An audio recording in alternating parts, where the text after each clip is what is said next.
All statements and opinions expressed by guests of this podcast are not representative of the Orthochat, its host, or its producers, and should not be associated with the podcast unless explicitly stated by the host. You are listening to the Orthochat by Yanni Katsadas.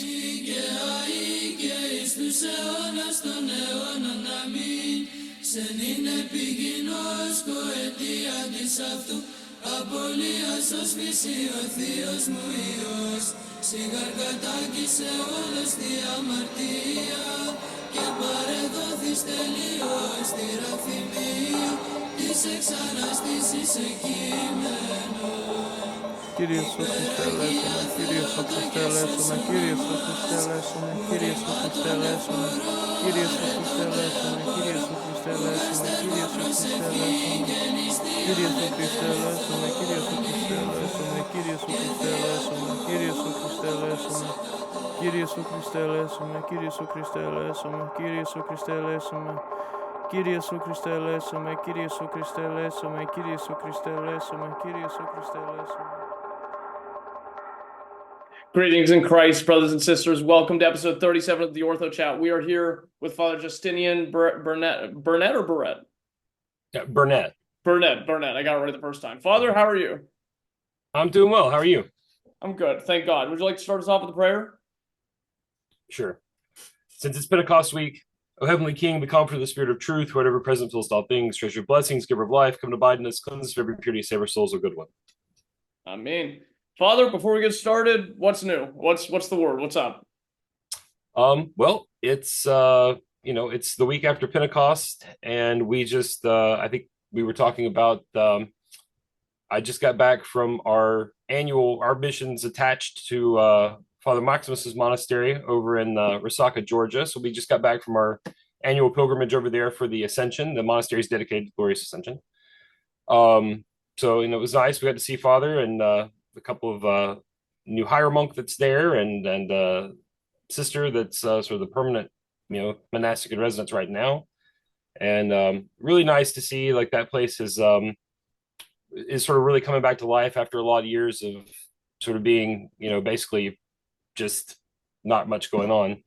So yeah, it's really encouraging. We a lot of my people here went over. I think about close to about 70% of my parish went over for the pilgrimage. So it was Awesome. It was great. Everybody got to be there, and for the feast day for Ascension, it was wonderful. That's beautiful.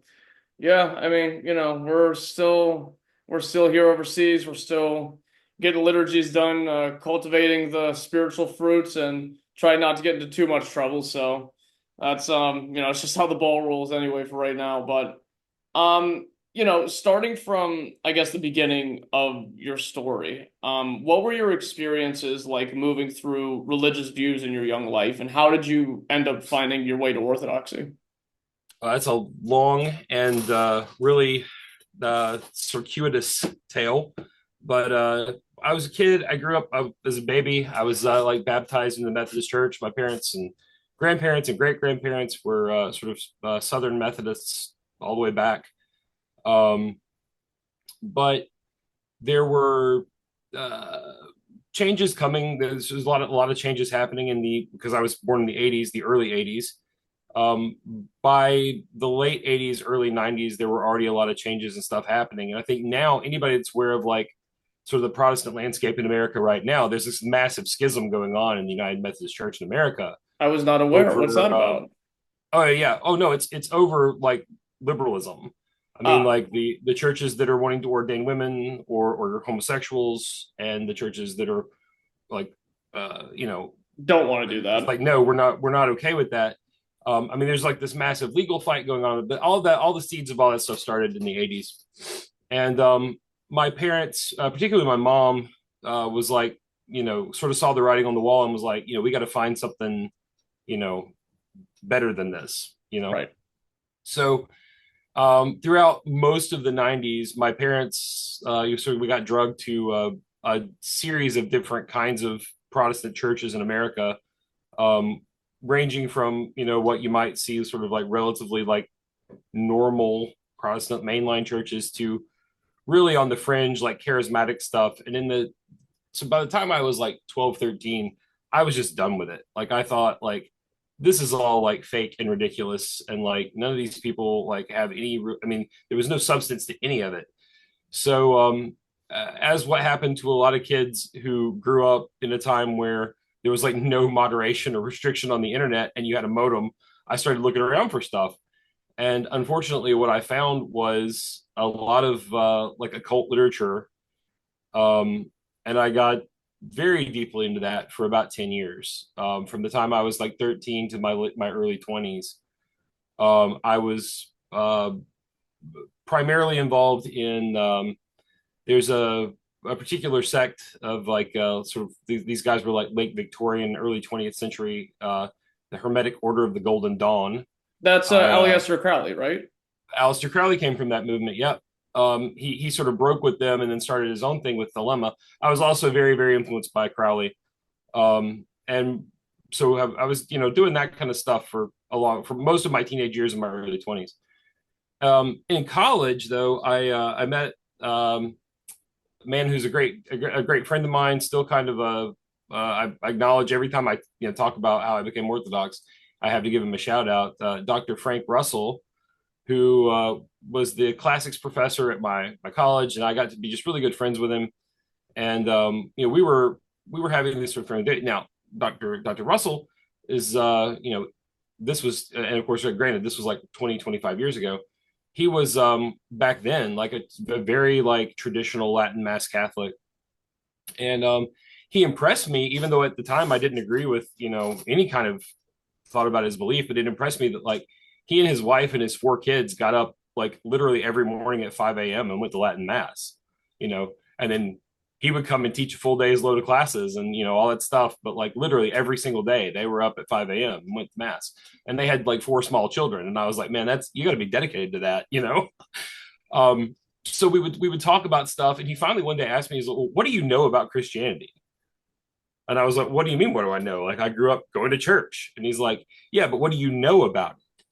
And so he's the one who first challenged me to read like some of the early church fathers. I mean, like Irenaeus of Lyon and St. Ignatius of Antioch, St. Polycarp, all these people who, I had no idea. I mean, growing up as in sort of a Protestant world, I had no idea that there were still writings from people that knew the apostles. It's like, when you're the sort of Protestant narrative is that like, well, when St. John the theologian died, it was all like complete darkness until Martin Luther. Exactly. So there's a whole like swath of history and stuff that nobody's ever taught about here. So I really started reading into it, and I've joked with Dr. Russell several times. He's got 2 former students who are now Orthodox priests. You being one of them, or was it like actual? Me being one of them, yeah. I was like, he asked me one time, like, what am I doing that I'm like sending people away from my church? And I'm like, I'm just honest. Did you ever tell him about Orthodoxy? Like, hey, listen, you're. Oh no, he knows Orthodoxy very well. He's a classics scholar, so he spends like a great deal of his time every year in Greece. And he's told me how many times that like, oh yeah, whenever I'm in Greece, I go to Greek churches and the Divine Liturgy is lovely. And listen, I'm like, yeah, Frank, why don't you just jump the fence a little bit? Come on, man. But yeah, it's we're having a lot of fun over here. Yeah. But these things take time for some people. But so I ended up sort of reading my way past Roman Catholicism and straight into Orthodoxy. It became clear to me, like from just from reading sources, that the modern Roman Catholic Church and the Church of the first millennium are not the same church.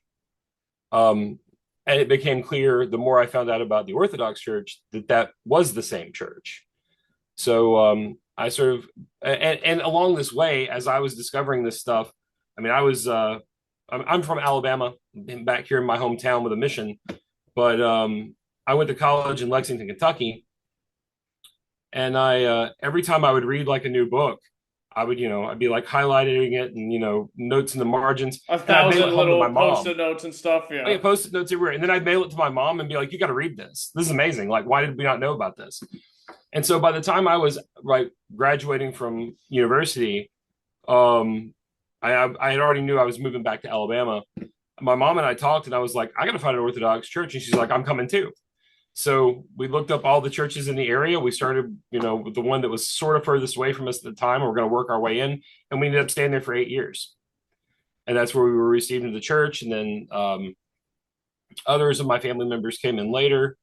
Um, Strangely, Father Maximus has joked with me many times that somewhere there's a Venn diagram, and it's on one circle is people who have been ordained to the priesthood wearing cowboy boots at the Russian Synodal Cathedral in Manhattan, and priests who have baptized their own grandmother. And like right there, that's you. Man, that's funny. Yeah. So, I'm probably in an elite club of people who have baptized their own grandmother. But, I baptized my grandmother in the Orthodox Church 4 years ago. What was that conversation like with her? What was like her moment when she was like, "Yeah, let's do it was, my grandmother, very faithful, sweet woman. But over the last, my mom and I became Orthodox in 2006. So I'm coming up on 20 years. And from that time, now she was never hostile. In fact, if anything, she was glad I was back in a church. But we would talk, and she would talk to my mom, and we would talk, and she push back on a lot of doctrines and stuff, and this for 10 years. And then one day I get a call from Father Maximus who says, "I just spoke with your grandmother. She wants to be Orthodox." And I'm like, "Well, what?" I was like out of the blue sort of thing.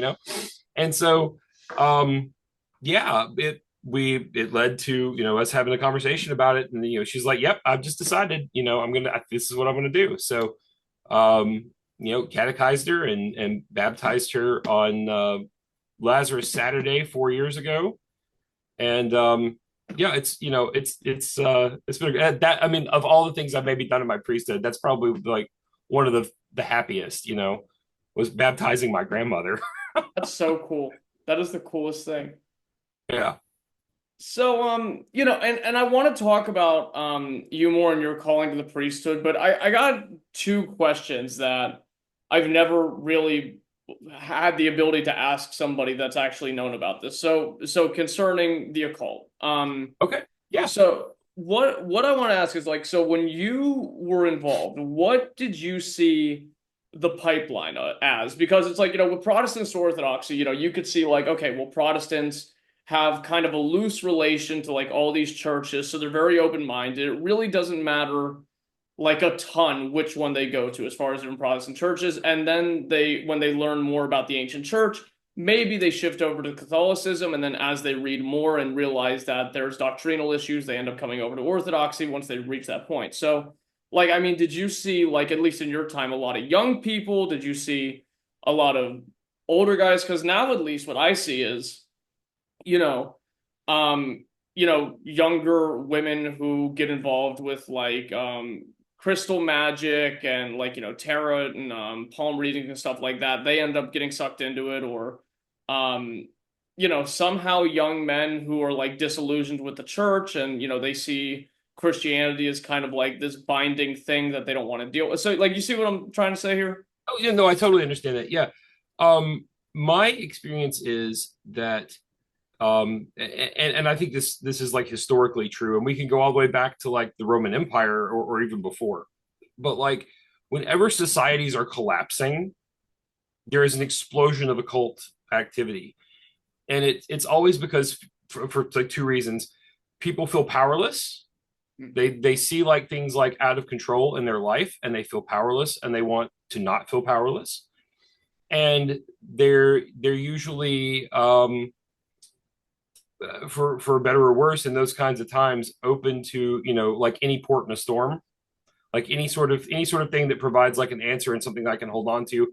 And the other thing is that people don't realize about like occult stuff is like it's kind of scientific in a way. Like you do X ritual, you get Y, and it's you keep doing it, and it makes sense. It has its own like systematic theology in a weird way. It has its own systematic theology, yeah, and I think that's the appeal. I mean, it was for me at least. It had answers. It made sense, but the more I got like deeper and deeper into it, the sort of worst experiences like I was having, and I realized, probably I was in my early 20s. I was probably 22. But I'm like, I can't keep doing this. Like, this is like, this is killing me. And like, I had some experiences that like terrified me. And you felt And it like eating away your soul, like as oh time yeah, went I on, mean, I'm like you assuming. can, like if you're honest with yourself, you can feel you know that like you're losing yourself to something. Whether, and of course, many people, whether you're like a theistic Satanist and you actually like worship Satan, I never actually was like that, but like the these powers, these entities that are demons that you come into contact with, like you end up realizing that you're losing something of your humanity and something of like yourself to this. And so I had one particularly bad experience and was like, that's it, I'm done, I'm not doing this anymore. So like of course there were all kinds of challenges to that, but that started like seriously contemplating like what is like the real religion, and I was having these conversations with Dr. Russell. And of course I looked into all kinds of stuff. I was reading Buddhist material, I was reading like Sufi Islamic material, I was reading Hindu material.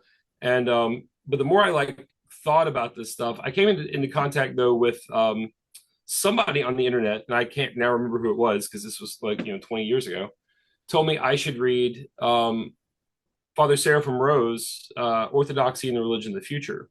Man, that'll do it too. Well, I read these books in tandem, and I to this day can't tell you what's in one of them because I read them literally back to back, and I realized very quickly that like, oh, so like these Orthodox people like actually know what goes on in like the spiritual world, and they understand it, and they have like a reasonable understanding of it. So like I still encounter Protestants who like talk about stuff with like like, well, witches aren't real, or like, well, magic isn't real, and it's like, no, it totally is real. Yeah. They totally are real. There's people out there doing this stuff right now. Your kids are probably involved in it. You don't know, right? But like, not only did the Orthodox like that material like show me like these people know that this stuff is real, they actually understand what's going on. And so from then on, I was pretty convinced I got to become Orthodox. And it took me another 2 years after that point.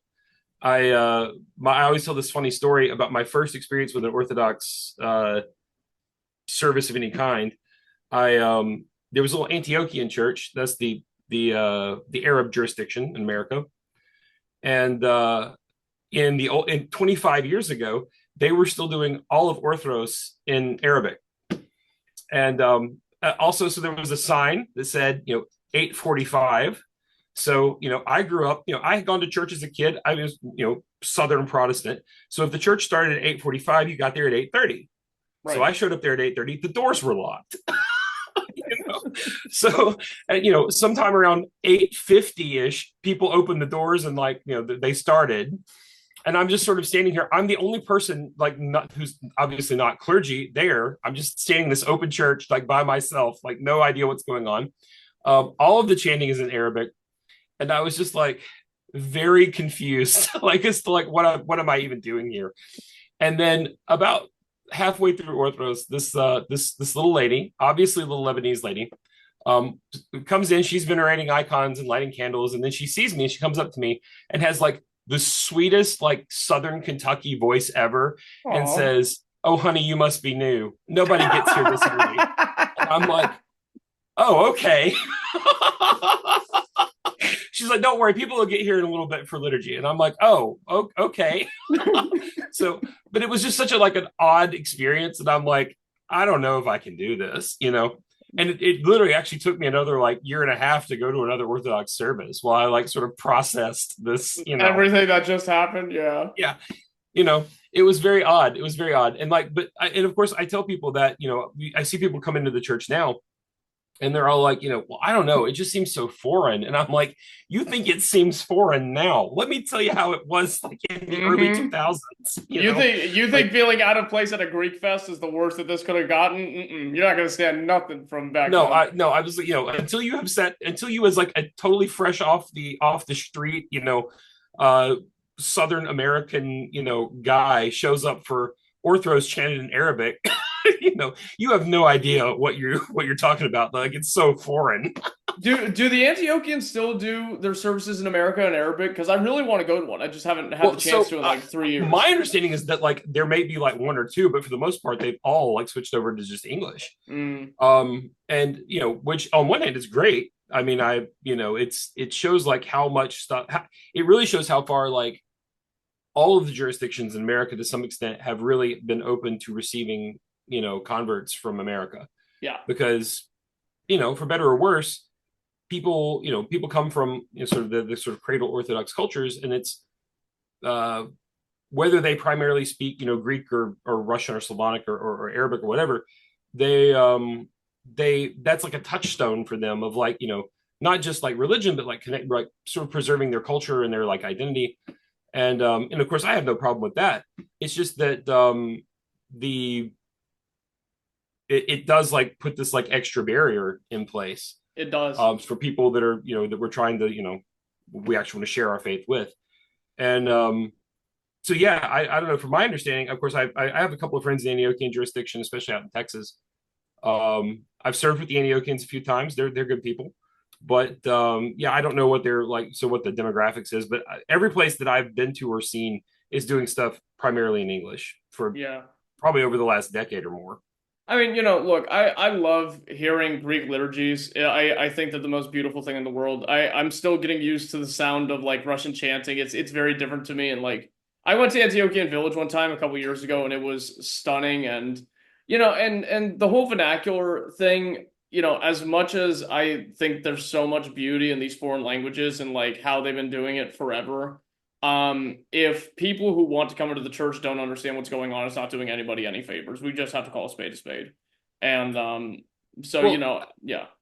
I even know of some American converts who have gone on to become monks, particularly at Greek monasteries, not just in America, but even abroad. And I asked a couple of them like, so what how does that work? And they're like, oh, they have no idea what's being said in the services. They're just standing there praying the Jesus prayer, which is like, I mean, good. I'm not gonna say that that's not good, but like at the other hand, like so much. One of the things about Orthodoxy that like just is amazing to me is that we don't gatekeep our theology. It's all literally in the services. I mean, you come to Vespers, you go to Orthros, there's like a master's level theological education packed into like the Octaikos. Mm-hmm. So like if you come like weekly throughout your entire life, you will just sort of absorb like basically because most of that stuff was written by John of Damascus. You absorb like the content of like John of Damascus, exact exposition of the Orthodox faith because it's all set to music. And so it's interesting to me that like I think that's one of the things that actually sets Orthodoxy apart from like everything else is that like our services are so packed with like dense theological hymnography and it's available to everyone. All you got to do is show up. Yeah, I agree completely. And, so the other thing I wanted to ask is, so again, with the occult, my knowledge of it at first was I read have you ever read the book The Guru, the Young Man, and Elder Paisios? It's a fantastic book. It's an amazing book. My old chanting instructor is actually very good friends with the gentleman who wrote it, who's now like a 70-something-year-old man living in Thessaloniki. But yeah, so I read that, and from what I've seen, at least in the past like 10 years of kind of consciously watching things happen with that like sector of spirituality is like, I consider Hinduism in a couple ways part of the occult because it's like direct communion Absolutely with it is. demons. Absolutely it is. So, it's that. And it's also, like American girls, like, and from anywhere from like 15 to like early 30s wearing crystals around their neck, talking about chakra, messing around with tarot cards and then the moon and whatever. And then it's stuff like Aleister Crowley and Thelema and stuff like that. So, to me at least, it seems there's like this loose connection of things that are all kind of related to each other, but at its core, what we see is, it's all being in, it's all participation with demonic energies, right? Like, and yeah, absolutely. Yeah. I mean, like I tell people that all the time because there's people who, there's a lot of people who obsess over like, occult societies and like conspiracies and all this stuff. And, trying to figure out, well, how is this group connected to that group? And I'm like, guys, you're overthinking it. There doesn't have to be any like, historical connection or like physical connection.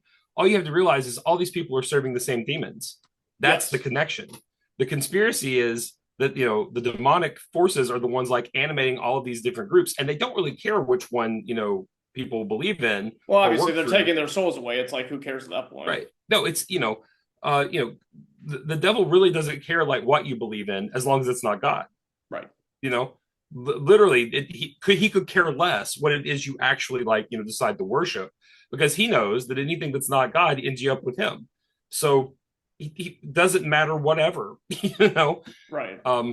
that's the thing. And I think people don't realize that like these groups of people, you can see like some of them have obvious like connections, and some of them like, well, even like, you're talking about like American girls wearing crystals and like, buying books on Wicca and doing tarot. And even in Greece, we have like the Mati and stuff. Like, that's an old form of Greek witchcraft and stuff like that. Right. But like, at least the American stuff, like all that stuff that comes from Wicca, like Gerald Gardner and Aleister Crowley with like Thelema and those guys were both members of the Golden Dawn at one point. Like this is like their sort of like stripped down version of, let's make this like more accessible to people. Well, at least in the case of Gerald Gardner, let's make this stuff more accessible to people so they'll believe it. Whereas Crowley, he had his own thing going on. But yeah, it's all that stuff sort of is connected, and people don't realize that like the reason why people do this stuff is literally because, well, on one level it works, and the other level they feel powerless and it makes them feel powerful. They have a spiritual hunger, I think, is another. Yeah, no, that's absolutely true. People, without the grace of the Holy Spirit indwelling us, we're given through our baptism and chrismation. Like there's, people have like this noetic void in them that they struggle to fill. People fill it, through all kinds of things. People fill it through greed, acquisition of money or wealth, or cars or power. People fill it through alcohol or drugs or whatever. I mean, like there's all the ways that like people try to fill that void. And then the real dangerous thing are people who are, maybe actually in some ways like more sensitive to like spiritual matters, like naturally. And if they don't have the church there to like guide them, they end up doing all kinds of crazy things, and that's one way how you get down that occult rabbit hole, is that, well, this stuff it's obviously real because it works, and you just keep going and keep going and keep going, and then one day you're a monster. Yeah.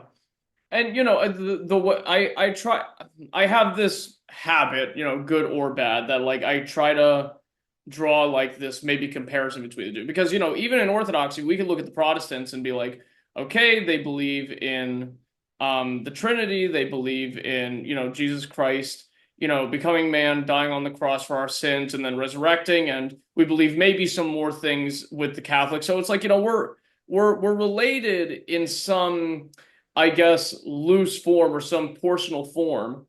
So even like Aleister Crowley, I remember it was something like he went with his girlfriend down to Egypt, and a demon was speaking through one of the statues of the old pagan gods, like Horus or something like that.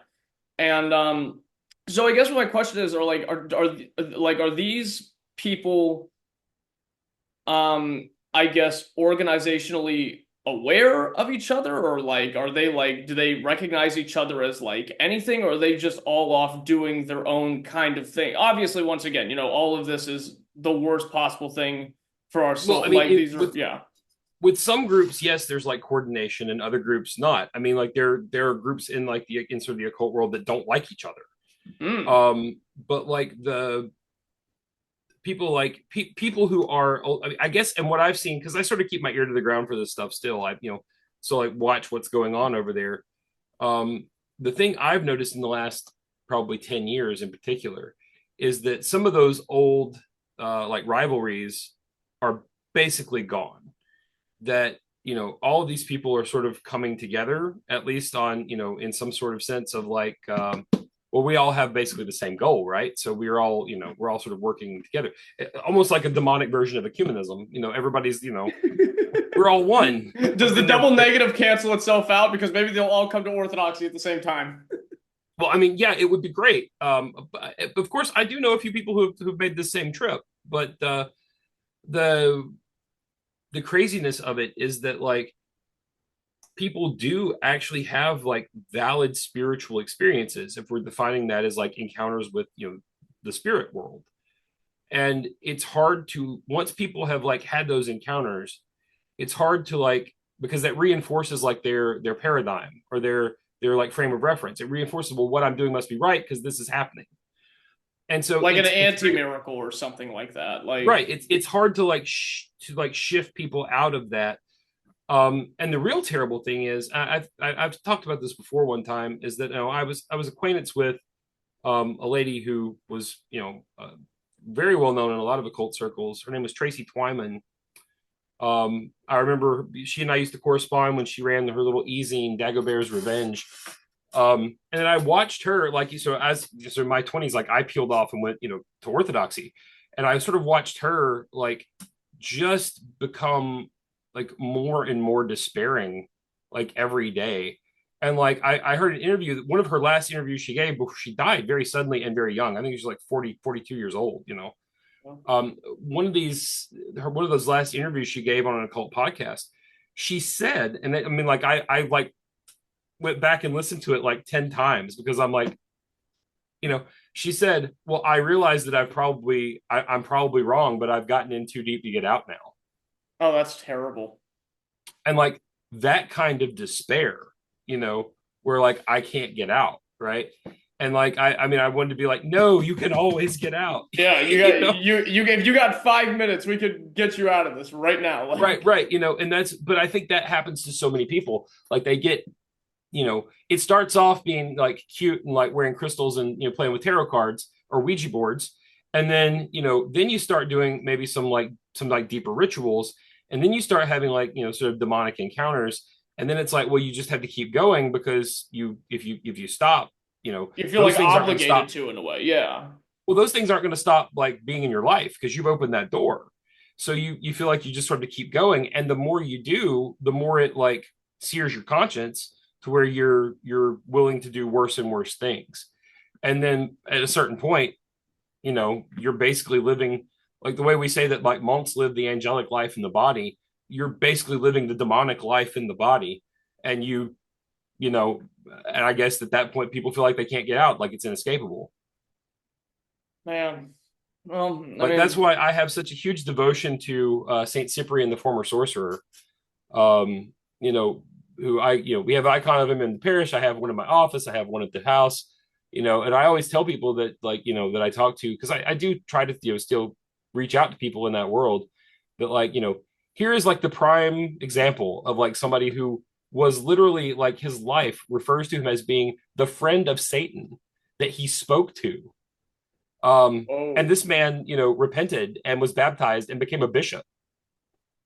Oh, that's pretty. So, I mean, like you read Saint Cyprian's life is crazy. Like his parents wanted him to become like the apex, like sorcerer, pagan priest of the ancient world.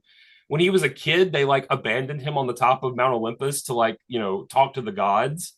Like, it's just crazy. Like the kind of stuff that like and he did, like he would literally like have conversations with the devil. But like his whole world turned upside down when he got hired to some Roman soldier saw and fell in love with the virgin martyr Justina, and she was dedicated to virginity, like an early nun.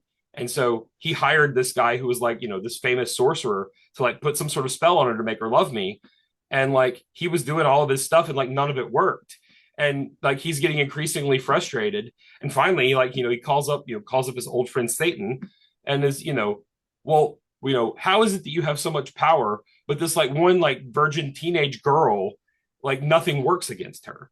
And like because he was questioning him, like the devil beat him up. And then like after that he went to the virgin Justina and says, tell me about your God, because obviously your God is more powerful than mine. Whoa. And then he ends up being baptized and later becoming a bishop. That is so cool. It's a fantastic story. And so like, I tell people like, it doesn't matter how deep you've gotten in, there's always a way out and a way to even become a saint, which, Saint Cyprian is. If anybody's listening to this and knows anybody involved with that stuff, say a prayer to Saint Cyprian for them tonight, and Absolutely. I think it'll help out. So, and we'll talk more about this sort of stuff in a little bit, but I did want to ask you, concerning your calling to the priesthood, what experiences, I guess, indicated to you that this was the path your life was going to take, and what was the moment like when you knew what to do about it without a doubt? Well, so I like a lot of young men, I guess, I sort of like drifted through in my 20s. I mean, even though I converted to Orthodoxy, it's rough out here in the hinterlands. I mean, people I think people don't understand what we talk about like the explosion of Orthodoxy in America and like people being evangelized, but even now, like the Northeast and maybe like the West Coast are like the like homelands of Orthodox people. Chicago, of course, is like the Greek capital of the United States, but like the people are there's a lot more churches in those areas. Down here, there's not a lot. It's like mission parishes and things like that. Mission parishes, stuff like that. A lot of people, small struggling missions, and so I was at one of those for the first 8 years of my time in the church, and things, it was great. I mean, it was good for me in many ways because I was learning, I had to do stuff because there weren't any other people, but I in some ways it felt very isolating because the community isn't terribly large. It's not well connected to like other communities, because there's not another one in the area. The parish I was going to, the next nearest church was like 50 miles away, so it's not like they got together a lot for stuff. And when I converted, there were 3, maybe 4 parishes in Alabama, like just in general all over the state of Alabama. And I think we've gone up to like 8 now. So we're like, we like doubled that in 20 years. Glory be to God. But like yeah, I mean, it in some ways it felt very isolating. And if it hadn't been for like sort of the online communities that were forming at the time, like on the internet, the internet got me into bad stuff and it got me into good stuff too. So, and I met some of the people that I'm still like great friends with in the church, even been like, Kumbaro at the wedding or, godfather to the kid, that they from them. That people that I met on the internet. And then I met Father Maximus on the internet. I was in graduate school and writing almost completed master's thesis on Saint Dionysius the Areopagite and his theology and like his sort of just where he sort of sits in like the both the theological and the philosophical late antiquity world. We're talking about stuff. And so but I'd run into like this huge problem in my research, and I won't get into that because it's like super boring to everybody. But I was like struggling to like finish this, and I was looking for somebody to sort of help me out. And one of Father Maximus's monks was on Facebook, and I got to talking to him. Father Parthenios, fantastic. I mean, over the years, I think I've decided that the man has the entire Manaean memorized. Like he knows like every troparion of every service for every saint. He's like that. Just like recall it at will, Mm-hmm. But he says, okay, look, this is a little beyond me. You really should probably talk to Father Maximus. So he put us in contact, and I sent Father Maximus, yeah, I'll read it. So I sent it to him. He read through it. He says, we get on a little chat, and he's like, okay, well, I think I see your problem. And I'm like, oh, great. What is the problem? And he's like, you're wrong. And I'm like, oh. So like, he destroyed my master's thesis. Like just destroyed it. And so for a little while I was like, okay, well, I'll just like start over. And so I was like, stuff, and he had me reading stuff, and we were talking, and like our relationship sort of grew out of that. Like the more we talked, the more like I was like, well, tell me what to read then, and point me to better sources. So he's and he's like shaping my reading of this stuff. And then over time we just sort of fell into like the thing where this guy's my spiritual father. And we corresponded by the internet for like years, like a couple of years before I met him. And I actually went to his monastery over in Georgia for the Sunday of the Cross. Their monastery brotherhood has 2 relics of the true cross, and he brought one down for veneration for the Sunday of the Cross in Lent that year. Huh. And so I went, to venerate the cross and meet Father Maximus. And we sat down and talked in his office, and that's when he sat me down. I was like, so what are you doing with your life? And I was like, yeah, what am I doing with my life? So the more we talked, he's like, well, I think you need to be a priest. And I was like, no, Father. I mean, like, no, that's a bad idea. That's a real bad idea, you know. But yeah, he told me that some people get called to the priesthood because they're sort of inclined to holiness, and some people get called to the priesthood because there's no other way to save them. Because you might be lazy in prayer, you might occasionally not fast, you might whatever, you might not take it seriously. But if you have people who depend on you, who like come to you for things, who you have to make sure that they're okay and that their souls are saved, you'll do all that stuff for them that you wouldn't necessarily do for you. Hey, he's talking about And I was me. like, That's oh wow, not I feel nice. exposed. Yeah, I feel exposed, right?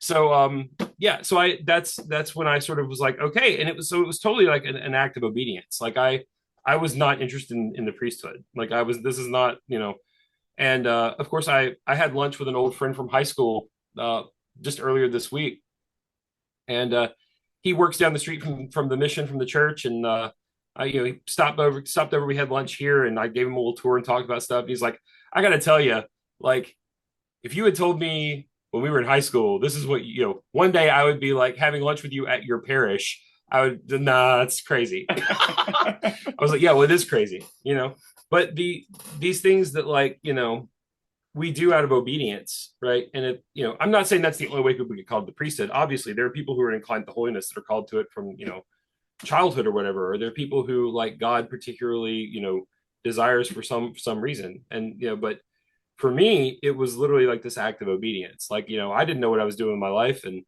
Father Maximus has been hearing my confessions. He knew what was up with me, and he said, you need to do this for your salvation. So I, was like, okay, well, I don't know how we'll do that, and I don't know like what we'll do. And I'm like, well, so yeah, and I know like a further conversation. He's like, so you want to be a monk or be married? And I'm like, well, I mean, I have a series of disastrous relationships in my past. Like, I don't know that I don't particularly feel called to monastic life. He's like, well, then just get married. And I'm like, just get married. We'll just do that, And he just sort of laughed at me and says, we'll pray about it. And then 6 months later, through a crazy set of circumstances, I met my wife. Wow. Awesome. Yeah. So like all of these things, what I learned is that things that I tried to do on my own, and I think I spent most of my 20s learning that things I tried to do on my own never worked out. Going to graduate school, relationships, whatever. But the moment that I was like, okay, well, Father, what do I need to do? Tell me what I need to do, And of course, Father Maximus is very clear. He's one of those people who's like, I'm not a guru. I'm not gonna like, command you to do things. He said, but I think this would work for you. And I think you need this. And so, but accepting that and deciding to willingly do it, like obediently, I got married, and then I got ordained. And it was like all these things sort of fell into place like almost easily once I quit trying to do things my own way. Yeah, so concerning people who are troubled internally, do you find it more difficult for people to move away from bad spirituality or no spirituality at all towards Christ? And why do you think that is? Yeah, it's actually pastorally, I think it's been my case, my experience, and I'm actually dealing with this right now. Sort of a group of catechumens that I've got like one guy who's like he's like in his 40s and totally unchurched, like his whole life, and like Orthodoxy is like his first really sort of contact with like sort of anything sort of real. And in some ways, it's like refreshing to talk to him because he doesn't have any preconceived ideas that I gotta like undo or like, well, actually, no, it's not like that. Because he's just like, it's like all this information is like totally fresh and new to him. Whereas people who come from, I think the hardest people for me to catechize are sometimes Roman Catholics, people who have grown up Roman Catholics, because like they have this assumption that we are like basically the same as them. And so they kind of already know everything. And it's like, we are superficially maybe the same, but it seems like be a lot harder to like really undo some of like that sort of Roman Catholic mentality in people. And then of course, I'm in the American South, so I encounter a lot of Protestants too. And sometimes that goes pretty well because a lot of times people are like very dissatisfied with where they are and they're just interested in, and they found something about Orthodoxy on the internet, and it sounds, it's like a third way they didn't know existed, so they're just curious, and so you can build on that. But other times there are people who are like relatively hostile about certain things that are very dogmatically, most Protestants in America are very dogmatically iconoclastic, so they're, that tends to be one of the things that they have trouble getting over. They also a lot of Protestants in America are sort of very dogmatically against anything that involves the Mother of God, and so you have to sort of get them over that hurdle too. But those are usually the two biggest ones. If you can get them to like understand like the theology behind iconography and to accept panagia, then they're pretty good. But yeah, so it sort of exists on that sort of that continuum. But oftentimes I feel people who are unchurched completely and like have like nothing in their background are easier to deal with. If you're talking about like people who have like coming from like other religions, that can be more difficult. So Hindus in particular, it's very hard to talk to them about Christianity because it's all like foreign to them completely. Well, that, and that they have a framework where they can just sort of integrate, well, okay, that's they can sort of conceive of Jesus as being like a sort of a divine avatar, and they can, and it's like, oh, you have a devotion to like this as this Jesus sort of aspect of the divinity, and so they have like a framework that they can sort of integrate, other things into and make it part of their system. And you have to just be like, no, your whole system is bad. We have to like crush that. But like that's particularly difficult. And people who are coming from like sort of occult backgrounds, it's sort of in some ways depends on what they were doing. Obviously somebody that's like, deep into like more the stuff we were talking about before about Aleister Crowley and that kind of stuff is different than like, college girls who are reading tarot cards and playing with like Wicca books that they picked up at Barnes and Noble. I mean, it's two different worlds, really. When we sort of lump them together, but it's two completely different experiences of like what we might call New Age or occultism. So yeah, I mean, like those people have present their own challenges, but by and large, like the most difficult people to catechize to me are Roman Catholics. So, but a lot of it just comes down essentially to knocking down the preconceived notions, or I guess the ideas that they've built up in proportion to their life experience about what Orthodoxy might be if they know about it at all. Yeah, well, and I think it's better with people who have like no idea about it at all, to talk to them, because otherwise, like Protestants who are like sort of vaguely aware of us just sort of think that we're the same as Catholics. And so they trot out all of their sort of anti-Catholic arguments that they have sort of rehearsed. And then of course Catholics think that we're basically the same as Catholics. Yeah. So we have to like undo like that sort of that notion for them, which takes a very different form than with Protestants. But I mean, it's the same problem. The assumption is that we're, the assumption is that we're much closer than we actually are. Yeah, well, it is, but it's like, specifically our relationship with Catholicism is really weird because it kind of works on this bell curve where it's like, okay, you have on one end where it's like, we're the same in a lot of ways, and at the very top, it's like we're not the same at all. And then you go back to like the farthest other end of the IQ spectrum, and it's like, okay, well, we're the same in a lot of ways because we are very different. We don't believe in the Immaculate Conception, but there is also tradition in the church saying that like the prophet Jeremiah, St. John the Baptist, and the Panagia were all purified in the womb. So there is like a context where we could kind of not really say the exact same thing as they're saying, but it's kind of there. They say purgatory, which is not true, but we say, okay, we have the Muslim services and like memorial services after the liturgy because we're God, through our prayers, God can raise people out of hell. And it's like, so like there's things that we believe that they've kind of misconstrued it heavily. And because, I think that's true. I think that like there are obviously things in sort of our tradition, or what we might say like the first millennium sort of common tradition, that you can see where like the antecedents for some of their beliefs exist. I mean, like their whole conception of purgatory is like based out of a couple of lines in St. Gregory of Nyssa's On the Soul and Resurrection. That they just sort of took those two things, what he sort of leaves sort of vague and undefined, because there's not really a way to speak about it. And then they like created this whole, sort of thing out of it. that they had like have a very rationalized sort of set of dogmatics for. So yeah, I think that there's obviously this is the case that like there are things that like we can sort of have touchstones that like we can say they believe this and we believe this, and so there's like this, you can see that it came from a common belief. But like I think as Orthodox, we're just sort of be very insistent that ours isn't just, you know, ours didn't just come from the common belief, ours was the common belief. Yeah, and they we were departed the from it over baseline. time. Yeah. Right. Yeah. Yeah, I agree completely.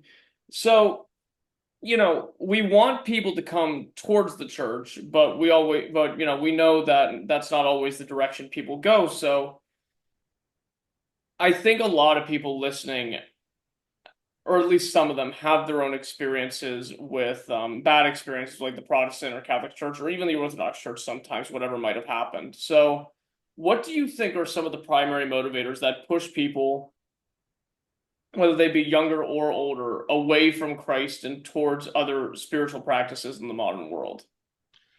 Well, I mean, primarily, I think that it's the case that in at least from in our context as Orthodox Christians, a lot of times the faith is not being adequately preached in the parishes, and that's, you know, it's unfortunate. I mean, people have a tendency to turn the church into a social organization or a political organization or something like that, and they even see it as like somehow like ancillary to their like ethnic identity. And then with converts, it tends to have, you know, there's like these ideological baggage that people like come and project onto it. And the problem is that all these things are a problem. I mean, the the reality is that the Orthodox Church is the truth, and we have a very fundamental connection to, you know, what will save people, and that is the experience of the spiritual life as that the church has taught, that the Holy Fathers have passed down to us. And you know, if we ignore that, you know, that's to our peril, because you know, you can only keep, you know, a generation or two of people around in the church with, you know, cultural stuff, or with, you know, even with political ideological stuff, because there are other places to get that from, and most of them are better at doing it than the church is, because it's never been the church's primary motivation or goal. So, you know, and like this is not, I mean, a lot of times you'll see convert clergy dump on like ethnic people, and I'm not in that camp at all, because in some ways, you know, we now have two generations in some cases of people who have like convert families, particularly the mass conversions to Orthodoxy that happened in the 80s and the 90s. And in people often point to, like, you know, the Russian church, the Greek church, that like, well, the grandkids never go to church. You know, the parents came in consistently and the grandkids don't come at all. And it's like, yeah, but look at the convert families that came in the 80s and 90s. The parents come to church and the kids don't come at all. These are the true American Orthodox, if we're gonna call it, because we've been waiting for.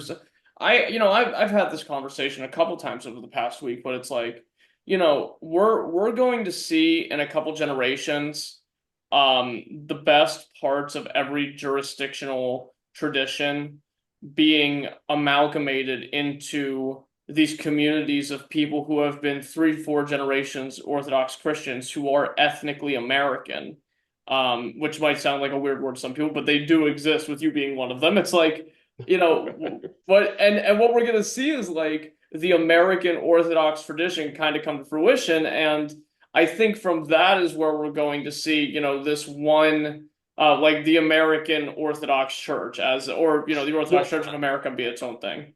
Yeah, well, and maybe not as a jurisdiction, but as like an organic sort of movement. Yeah. Yes. Well, and this is the thing that I think about, like, and I'm sort of, you know, sometimes on the outs with certain people in my jurisdiction over this, that there's like a best practices portion of Orthodoxy, and that we have to look beyond, like, well, we do it this way because we've always done it this way, and that's like almost never true. There are certain things that we've, you know, we haven't always done a certain way, and we go back to looking at the like the sort of formation of the Constantinopolitan liturgy, right? And that you look at how many of the people who were, you know, first archbishop and then patriarch of Constantinople in the first millennium, who came from Antioch, John Chrysostom, it was an Antiochian priest. But you see that, like, when we forget that, like, the pre-sanctified liturgy that we served during Great Lent was literally the work of St. Gregory the Dialogist, who was a Roman, like a Latin from, before the schism, obviously. But he served as a deacon and as a papal legate in the court in Constantinople. And like he sort of recorded what was going on there and augmented it with, certain things. And that's why the pre-sanctified liturgy has certain things in common with Western liturgies. I mean, like the practice of the Church of Constantinople in the first millennium was to amalgamate like the best practices of things that were going on all over the Orthodox world, all over the empire.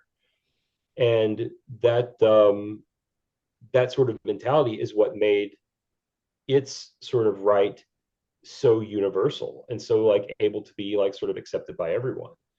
And so like I feel like the same thing is true here. Like there are certain practices that that Greeks do that Russians don't do, or that Bulgarians do that Greeks don't do, or that's done by Greeks in Jerusalem but not Greeks in the mainland and not Greeks in America.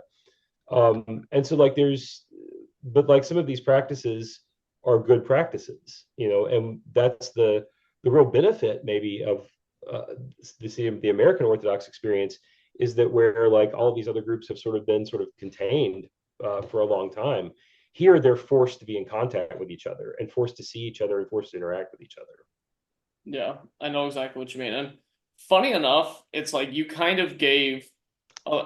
These are my words and not yours. I'm gonna be a little brave though. What you kind of just said about how the Byzantine Rite liturgy formed kind of gives an answer to what people want to see from what's being amalgamated as the Western Rite, because if what the Byzantine liturgy was an amalgamation of all the best parts of what was happening in Orthodoxy around the then Roman Empire, I think something new is going to form that is more separated from Western Catholicism now, and is going to be parts of every Orthodox liturgy that takes place in the United States, and that's going to be more of an authentic Western Rite, I think. I don't know where I'm really going going So but there's years ago, we were talking. Am I connecting too many dots? Well, I think we were, before we were talking about like, the sort of legacy of Father Maximus's monastery, and then our chapel being dependent on it, and then being, having been in Jerusalem, the Patriarch of Jerusalem for years. Father Maximus told me the story one time about how he was trying to explain like Western Rite Orthodoxy to some of the Greek bishops in Jerusalem, and when he's like, they looked at him and said, "The Western Orthodox? You mean like the Russians?" Yeah. Yeah. Like, so it's like, yeah, like that, but I think that it's almost, that's funny, but like in another way, no, it's absolutely true though, that like the Russian sort of Russian usages of stuff are actually sort of Westernized in a way, and not like in a bad way. Like their chanting style, their iconography, yeah. Like all that, yeah. Not necessarily bad, but like it is in some ways more approachable to like Western people, because it's a little closer to sort of the Western European experience. And so like I don't want to get in too much trouble talking about the Western Rite, because that's okay. Easily, but my personal thought on this is, I've heard a lot of this stuff, and as a young convert, I was like super interested in it and thought, but I got almost 20 years of this thing under my belt, and what I've seen from it is, I'm obviously won't say that like bishops who have blessed like Western liturgies to be served or whatever, that's not valid, because it's the bishop's prerogative. But there's a certain different orientation to like our sort of mainline sort of traditional Orthodox Byzantine liturgy, that is in some ways universal. And I think that we look at it, the fact that it can be served by Greeks and by Arabs and by Russians and by Japanese people, in their native languages. Of course, Saint Innocent of Alaska and his work with the Aleutian Indians and the Tlingits. I mean, like, this thing has been has been like everywhere and translated into like every conceivable like local tradition. And that's really what I think where we need to focus our efforts with evangelization is to really sort of take the limiters off and let this thing like develop organically where it needs to develop. Yeah. One of the things that I think has hampered the sort of evangelization of America is that we have sometimes been forced, or at least there's a perception of having to be forced into Hellenizing or Russifying, or that there has to be some like glomming on of that like culture, some of those cultural. And people practices. do feel trapped in that corner. That's why the Western right's getting so popular, I think. Well, but the reality is that in some of those cases we just need to take the limiters off. We need to allow some actual development of what we might call like Americanized chant styles. We need to allow more sort of Americanized expressions of Orthodoxy that are perfectly legitimate, but sort of naturally sort of outgrowing here, the way that we've done with other cultures. I mean, like the whole reason why sort of the Bulgarian church looks a little different than the Greek church, and why the Russian church looks a little different from that, is because these things like developed organically, like Orthodoxy sort of planted itself and then it grew in the native soil, and we got to let that happen here. And that's I think you're right. I think that over time that's going to happen because well, for various reasons, but I do think that we may have reached a critical mass point already where enough people have converted that there's this notion that we have to have like something indigenously Orthodox to keep us here, because there's certainly not going to be the tie of like, well, this is just like my grandparents' church. This is my the church of my culture, because it's not that for Americans. So but getting back to what we were talking about a little bit earlier, I think the start of this question is that what retains people, and that's the preaching of theosis, of deification. I mean, like that's what separates us from everyone else, is that we have this teaching that salvation is actually achieving union with God, and not in some like weird Buddhist sort of way, or even like a weird Mormon way, but like what St. Maximus the Confessor says, that without losing any of our creaturely attributes, we become uncreated. And like that, that's intense. Sometimes you want to sit and like have your mind blown. You sit and think about what that means for a little bit, that we don't lose anything of what we are, but we become way greater than what we are. And that's, but the reality of that, the reality of like, this is the Orthodox faith. It's not like polemics against Catholicism, and it's not like cheap shots against like Protestants, and it's not I think a lot of times what I've seen, unfortunately, in like recent years, is that we try to define what who we aren't. People think that that's what apophaticism means, that like, well, we're not it's this not. or we're not that. Oh yeah, that's not at all. No, we Orthodoxy is its own thing, and we very consciously a thing that is definable. And we don't do negative polemics. We have to do positive polemics when it comes to this. We have to say what we are instead of what we aren't. Yeah, because what inevitably happens is we get into this situation. Well, then what is the Orthodox Church? If it's just not Catholicism and not Protestantism and not Judaism and not then like, what is it? And sometimes the answers that people give when confronted with that are really terrible. Yeah. Because I think a lot of times this stuff is not being preached in the parishes, and we a lot of talk is about like, well, how do we form better priests? How do we do like that? But the serious question that we have to face as Orthodox in America in particular is, are we like actually passing down the patristic tradition to people? And that tradition is the one of that deification is possible to human, not only possible, but like is the end goal of human existence. And we have to prepare people for that and teach them how to get there. Yeah, I agree. And a lot of this, to me at least, just comes down Honestly, a lot of it has to do with consistency and time, consistency on the individual level and time on the mass scale, where I think that over time people are going to find a place for themselves as Christians in America, because to be an Orthodox Christian in America is a weird and uncomfortable and spiritually challenging thing, because we're confronted with ecumenism, we're confronted with persecution on a psychological and on a physical level sometimes. But Mhm. I think as time goes on, people are going to kind of come into their own, and like you said, I think we have reached a critical mass where the Well, volume. Tell me.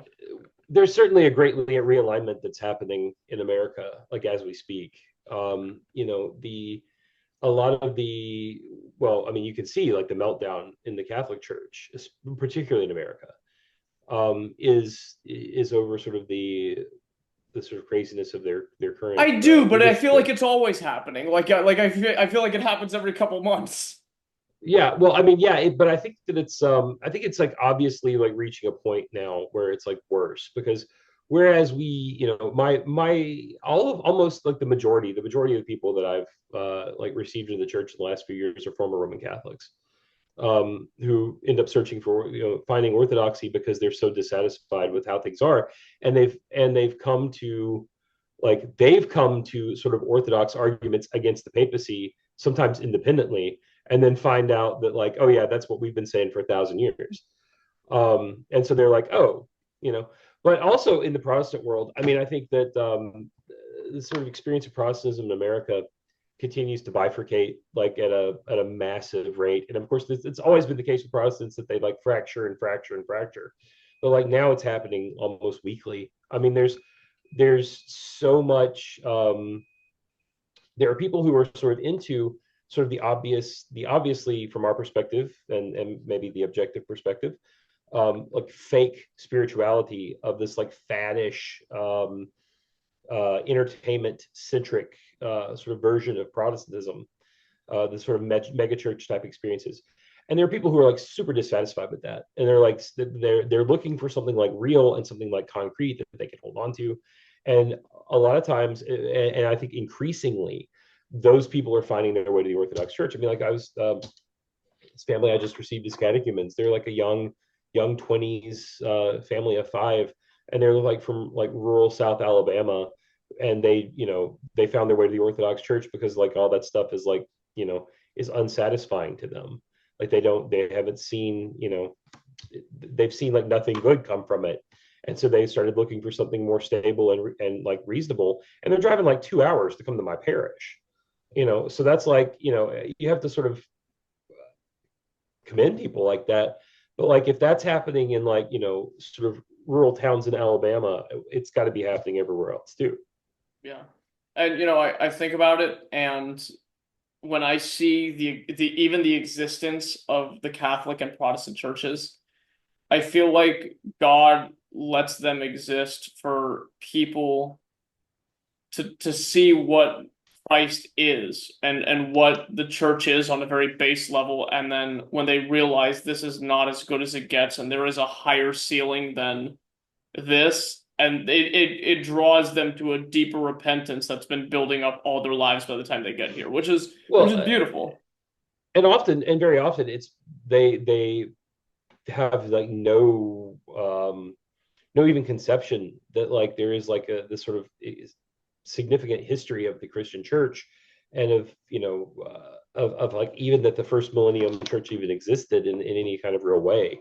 I mean, like American education is such that it's literally like taught in schools that like, well, the Catholic Church existed from the conversion of Constantine until the Protestant Reformation, and we sort of get conveniently left out And the of Catholics that. don't even like Constantine that much. They barely consider him a saint, like from the ones that I've talked to. But Oh yeah, no, I mean like there's um, yeah, they have their own stuff about that. Of course, the existence of a Christian emperor sort of contradicts their idea of the Pope as like the yeah. but but yeah, I mean like I think that like a lot of times people, Americans in particular, come into contact with some of this stuff for the first time, maybe with the Catholic Church, because they at least do have historical sources, whether or not they treat them seriously, they have them.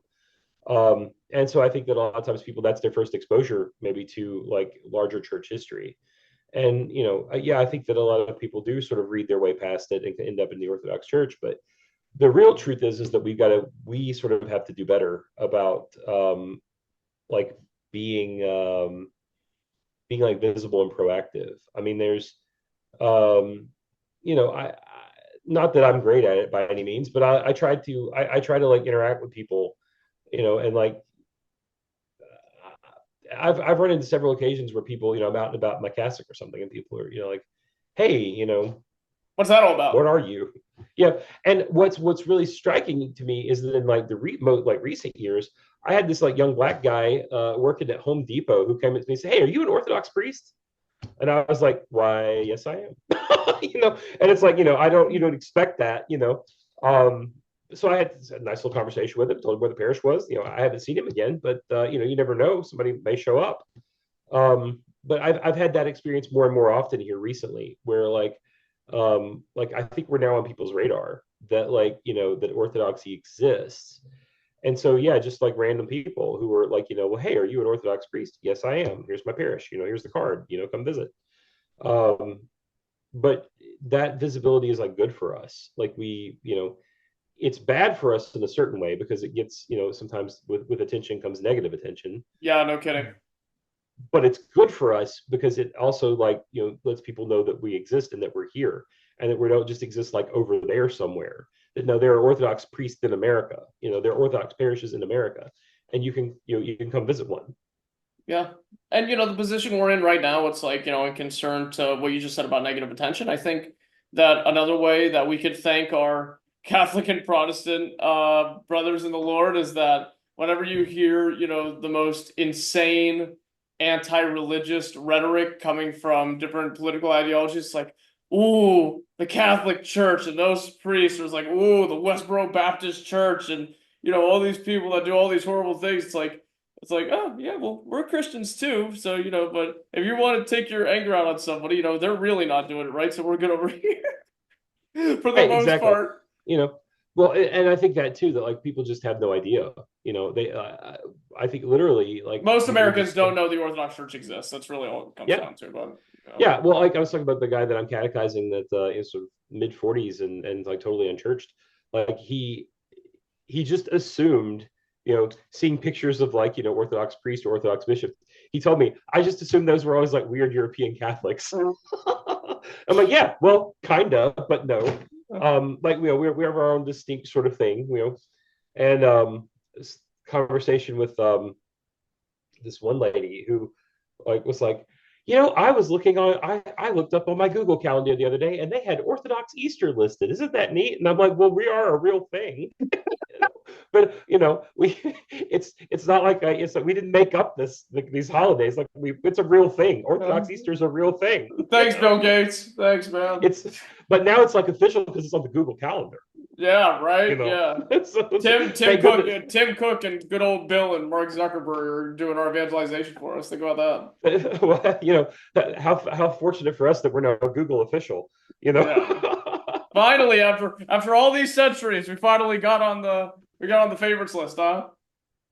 That's funny. But yeah, I know exactly what you mean. I think God willingly, more people are going to come in time, and we're going to figure out this whole crazy, big American family that we have going on now with Orthodox Christians. But and of course, the other thing about that is that are we currently prepared to receive like these people? And maybe we are, maybe we aren't. I tend to lead toward the we aren't. And one of the things that, of course, we have to make sure that we're doing in cultivating in the parishes is a life of prayer and repentance. Because the only way that we are going to be able to, as Father Max has told me for years and years, you can't give somebody something you don't have. So we have to make sure that we have this, that we have like the, and I'm not even talking about like, financial resources or like publication resources, stuff like that. I mean, like that stuff will come in time. The what we have to be able to give people is like the actual authentic experience of Orthodoxy, which is a life of prayer and repentance. That we are people who are attuned to like the actual spiritual life. And our job as Orthodox And Christians is monitoring that in a sense. That's what we have to be able to give, and sometimes we just don't have the bodies to do it. right. And one of the things that I have said many times, I wish that everybody that from the rank of maybe reader and higher in the church should be forced to read maybe on a yearly basis, is Saint Justin Popovich's brilliant little essay called "The Inward Mission of Our Church," that sort of clearly defines for me like what we have to be and what we can't let ourselves be. Because he talks about how like the chiefest and greatest sin of the church is to be a nationalistic organization.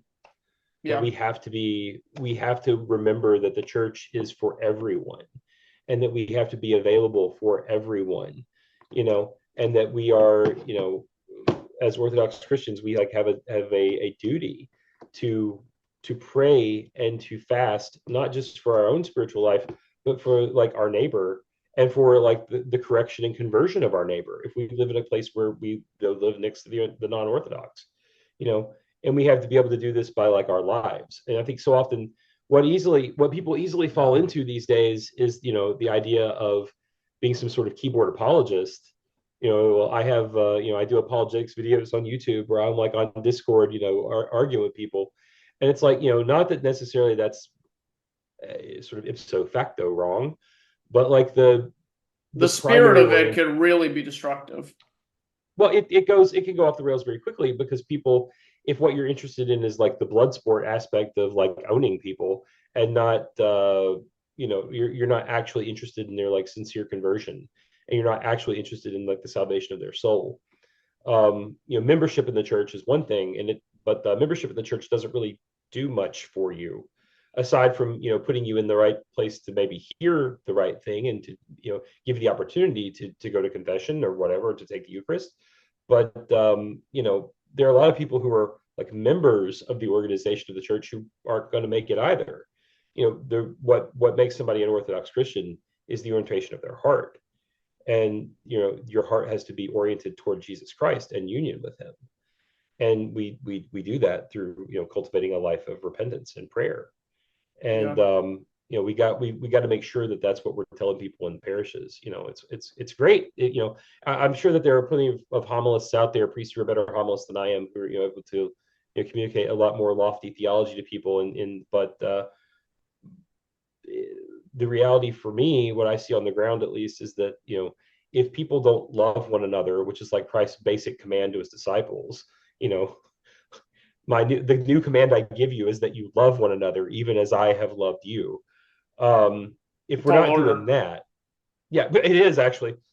Jesus says some wild stuff that a lot of people have spent a lot of time like, man, maybe that's not what He meant. But you have to love one another, and that's like the first and basic commandment that Christ gives to His disciples. And if we're failing in that, then maybe memorizing apologetics arguments is a little beyond us. Yeah. And I think we're having a conversation about when we're kind of ready to pull the trigger. And the thing is, to me, is we're really focused on growth in at least the Western Orthodox Church. Well, not you know what I mean. And I think what we kind of need to take a step back on, kind of what we've been talking about, is if we need to worry about getting the church attendance on at least every other Sunday, or at least the amalgamation of 2 Sundays, the same attendance that we see on Pascha and Christmas, because if we are having people that are showing up on major feast days, just to say that they did it, and just because it's the thing to do, and not to partake of the acquisition of the grace of the Holy Spirit, we are in a bad place internally, and we need to. Well, I mean, and of course, American priests in particular like deal with this all the time. I mean, I've already had like an instance where I had a Ukrainian man who contacted me wanting to have his child baptized, and I'm like, well, I'm happy to go baptize your child, but like I don't know who you are. Like, I've literally never seen you before. So how about come to Vespers? How about come to Divine Liturgy? Let me get to know you, and we'll talk about it. But no, I mean, I think a lot of priests are just dealt sometimes with, people that they maybe see once a year on Pascha, and maybe not even for the whole service, just usually for matins and the procession with the candle. And then, I mean, that's the joke that I've made for years, as a convert. Like, all these people show up for Pascha, and they come to light the candle and walk around the church. But the moment we start singing "Let God arise, let His enemies be scattered," they're all getting in their car to leave. you know and it's like the whole point was, like, everything after that. We need to be telling people that, um, that's not what the spiritual life is. no, that's not it. The spiritual life is not coming to church and lighting a candle once a year. It's not, that's not what Orthodoxy is. And it has, like, this, it has a whole sort of life that we are expected to live to be Orthodox Christians. But, like, I think a lot of times priests are, like, dealt that, sort of, somebody that they don't know, they never heard of, contacts them, they want a baby baptized, they want their daughter or son to get married in the church, so they want you to do a wedding. And it's like, well, I'm always happy to baptize babies, and I'm always happy to marry people, but, like, I want to baptize babies that are going to be raised in the church, and I want to marry people that are, going to come to church and, like, raise their family in the church and be, like, part of the church. If I'm just here as, like, sort of placeholder to perform, like, whatever magic ritual you think is important to your tribe, that's I'm not I'm not super interested in that. That's not what I was ordained for. I'm like, I'm not, again, not that I'm not happy to baptize babies or marry people, but, like, the whole point is that the whole point of, like, the Orthodox teaching on marriage and on, like, having children and raising children is that we're supposed to be doing this as part of the community and life of the church. The whole purpose of marriage is that you're and being married in the church is so that you're asking God's blessing on your union, and that you're, because you're promising in Him in some way, like, you have a contractual obligation as part of that to, like, be there and support the church so that the church can support you. you know it's it's not just some like meaningless, ethnic ritual, or yeah, it's not that. And if we have in some ways given people that erroneous impression, we need to really correct that, because it's that's not what it is. I mean, And that's again, just generations of complacency, I think, honestly. I mean, across cultures. yeah, I think, and of course you see this, I'm not, this is not again, an ethnic Orthodox, like, dumping ground. I mean, like, you see this among Roman Catholics all the time in America, and you see it among Protestants too, who, these people never darken the doors of a Protestant church until they want to get married, you Yeah. know. And it's just like, well, okay. But I think, of course, they have sort of capitulated on that territory in a way that, we at least have the ability not to, and we should increasingly not. That's I think, I got people, talking about marriage in my parish. It's like, you have to understand that, like, marriage in the Orthodox Church is not just like, what happens with people who go to the courthouse and decide to file their taxes together. You it comes with, like, a serious amount of obligation, and that the role of the husband and the father of, of the family is like the king and priest of his family, and you have to like lead your family, and part of that is you have to come to church, and you have to be like participating in, like, the spiritual life in the church, and that's how you get your wife and you get your children to do that. Because if church is just somewhere that you come occasionally to, light some candles and be there for Pascha, or, every now and then because, it's, a thing that you do, your kids aren't going to stay Orthodox, and your grandkids certainly aren't going to stay Orthodox. And again, this has happened with the American convert experience too. I mean, like, people who converted in the 80s and 90s, their kids, by and large, don't come to church, and their grandkids certainly don't. So we're in a situation now where we have, like, a case study, a couple generation case study of that. The most frustrating part, I think, about it for me is that you could say all this to people again and again and again and again and again, and it's just kind of like, it's the people in the crowd, like, whether they've been Orthodox from the old country, or they finally kind of settled into their place as new converts, and they're kind of picking up on the patterns of people around them. You say this to people, and then they're like, oh yeah, well, I mean, that's just the thing that the priest is supposed to say, and I could kind of take it seriously whenever I want. But then when God sees them do that, and the end of Psalm 50 kicks in, where it's a sacrifice to God is a crushed spirit, a broken and contrite heart, God will not despise. And, some tragedy befalls people that makes them start taking their faith seriously. I'm not saying that people who are always as trying to be as orthodox as they can all the time won't have bad things happen to them, but if you want to mitigate the idea of tragedy, maybe you should take your spiritual life seriously and less bad things might happen, and that's not a bad motivator. The scriptures also tell us that he chastises those whom he loves. That too, yeah. And we have to sort of really admit that if we won't do these things because we should, then God will give us a reason to remember that he's there. Saint Theophilus the Recluse says that, that you have to crush egotism and self-will in yourself, because if you don't, God will send misfortune after misfortune to crush that stone in your heart. He did that to me. So it happens. It's a real thing that happens, and it's a terrible thing to people don't understand. I think sometimes that the church is not just some quaint organization. We are actually dealing with the actual metaphysics of the entire universe is running through the altar of the Orthodox Church every and the day. full meaning of suffering at the same time in every form in our personal lives. And if you don't recognize God's majesty and his eminence and transcendence in the services of the church, and you're not and if you think that going to communion is your right as an Orthodox Christian, that you've been baptized, so you're going to go receive, St. Paul is very clear that people have died from taking communion unworthily, and we think people have gotten cancer. Absolutely, I've heard stories like this a million times. We talk about I think a lot of times people think that this is just superstition. Well, God loves us. How could that hurt us? And it's well, no, you're dealing with God, and you're very if you're not working toward a life of repentance where you're at least trying to cultivate virtue, and you're trying to cultivate godliness, then taking God into your body is going to hurt you, because you're too attached to the world.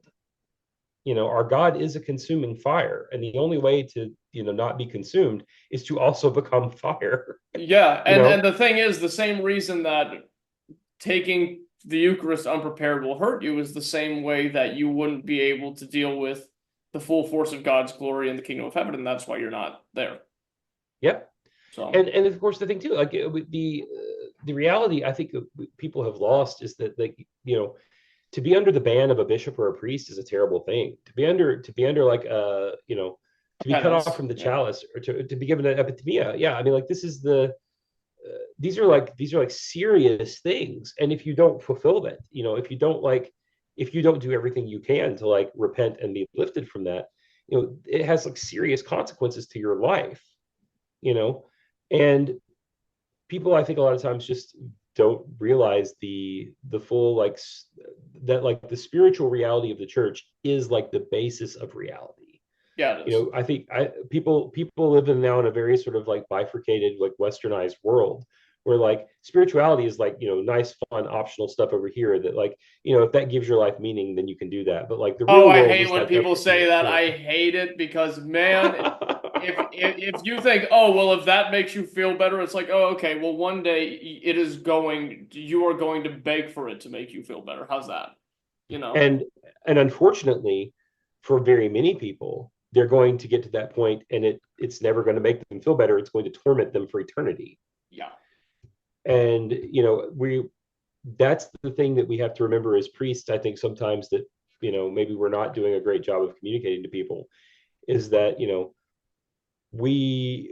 what we do here has eternal consequences, and that's why it's of so much importance.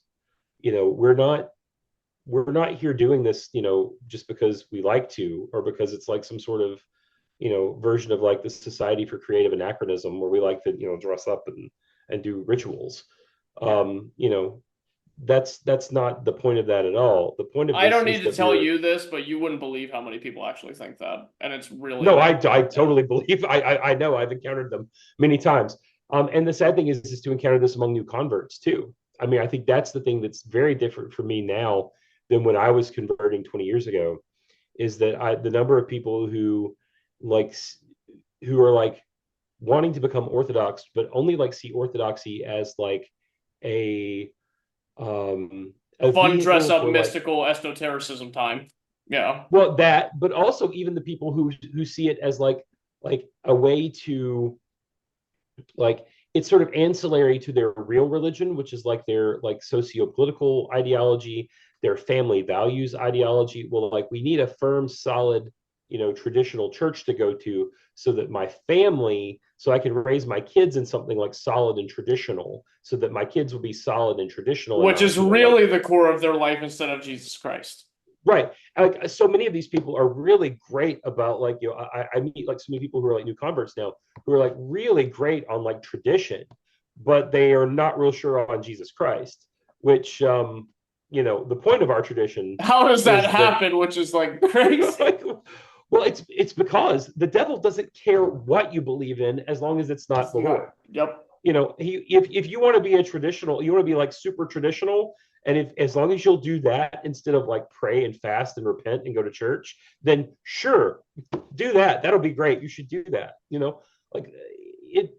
I think again, this sort of binary thinking that Americans are really prone to. That if it's not like pink-haired drag queen story hour, then it's godly.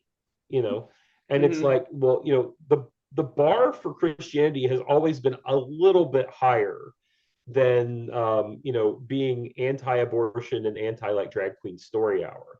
I mean, like up until maybe 10, 15 years ago, practically everyone in the world would have been on board with that. So, the bar for entry to the kingdom of God is a little higher than that. Yeah, the goalpost has really been moved somewhere crazy in these times. I think that's the best way to put it. Yeah, for sure, for sure. Like, but I think as a result of that, what I see as a disturbing trend is that, there are a lot of priests who are like, well, this is bringing people into the church, and I've got all these people coming to the church. And so they encourage this kind of stuff because, well, look at all these people. Like we've got, I baptized 40 people last year. Look at that. Look how great all this growth. And I think that's what That's you've been great. How talking many are about. coming to church within the next month and a half? Yeah, how many of them come to church regularly? How many of them come to confession regularly? How many of them, are not engaged in like the most sort of ridiculous sins, on like a daily basis? Or even just But regular ones that they've made so habitual that they need months of prayer and fasting to get out of. yeah, no, There's it's that it's too. it's totally it's totally that case, right? And like, but I think we've been unprepared for like this like amount of growth, and and we've taken like this the fact that all these people keep showing up as somehow evidence that we're doing something really right. And you know I was told when I became a priest that 80% of the priest's job is just showing up. you know Yeah. a lot of stuff people are just going to show up for because they need a priest for it. The real, like, the other 20% of it is actually the work you have to do. Like 80% of it is just being there, and people are going to show up and be there. And of course, if we're content to just cruise at 80% and get the B minus, but like how many people are we like helping that way? How many people are we hurting doing that? The real work for the priest is like that other 20% that you have to like put the work into, of being able to give people like a solid spiritual foundation, which you have to do a little bit more than just show up for. I got a question for you, and this is like kind of off of the discussional path I wanted to go on. But so, people get into a rhythm. We've been talking a little bit about complacency. And, when it comes to orthodoxy, not even cold-heartedness, but I guess like dryness sets in after a while if you don't actively pay attention to it. And I think that directly correlates to not you specifically, but like clerks or just like people in general not caring to put in the extra effort for those around them for their own spiritual life. So it's like, what do you do to kick that? To like I have mean, that fire back in you? clergy burnout is a real thing, and it's like it's an epidemic problem. Um, and it is primarily this. I think people people get to the point where they assume that they sort of have it, and now you're just sort of doing like the job of Now you're on being a priest. autopilot. Yeah. Yeah, and like you know maybe you go to confession regularly, maybe you don't. I mean, I don't know. I'm not judging any other priest's spiritual life. Mine is bad enough, but That's the worse. but if you're not constantly like engaging with the fathers, if you're not constantly engaging like new things and keeping yourself like refreshed as to like why am I doing this, you the number of you know you got to read the Bible every day. I mean, you got to. That's part of it, and you need to read the fathers every day, and you need to read the life of the saints for the day every day. I mean, I tell people this all the time that like, the primary thing that that sort of has been like a great like spiritual benefit to me is to spend like, and I'm not saying like read all of them. There's like 100 people on like every day of the year, but like, get something like the prologue from Ohrid of St. Nikolai Velimirovich, something that's like condensed down, two or three really big, well-known saints, and a little reflection. Read. I mean, if you have access to like one of the greats in X area, read one or two of them every day. Do something to like engage with like the lives of the saints, because like that these are the people who have already done this and like done it successfully. And so, we need to sort of be informed by like the pattern of how they live their life. And we do that by reading their lives, and asking for their intercessions. And I think a lot of times too, with specifically with clergy burnout, there's also like not enough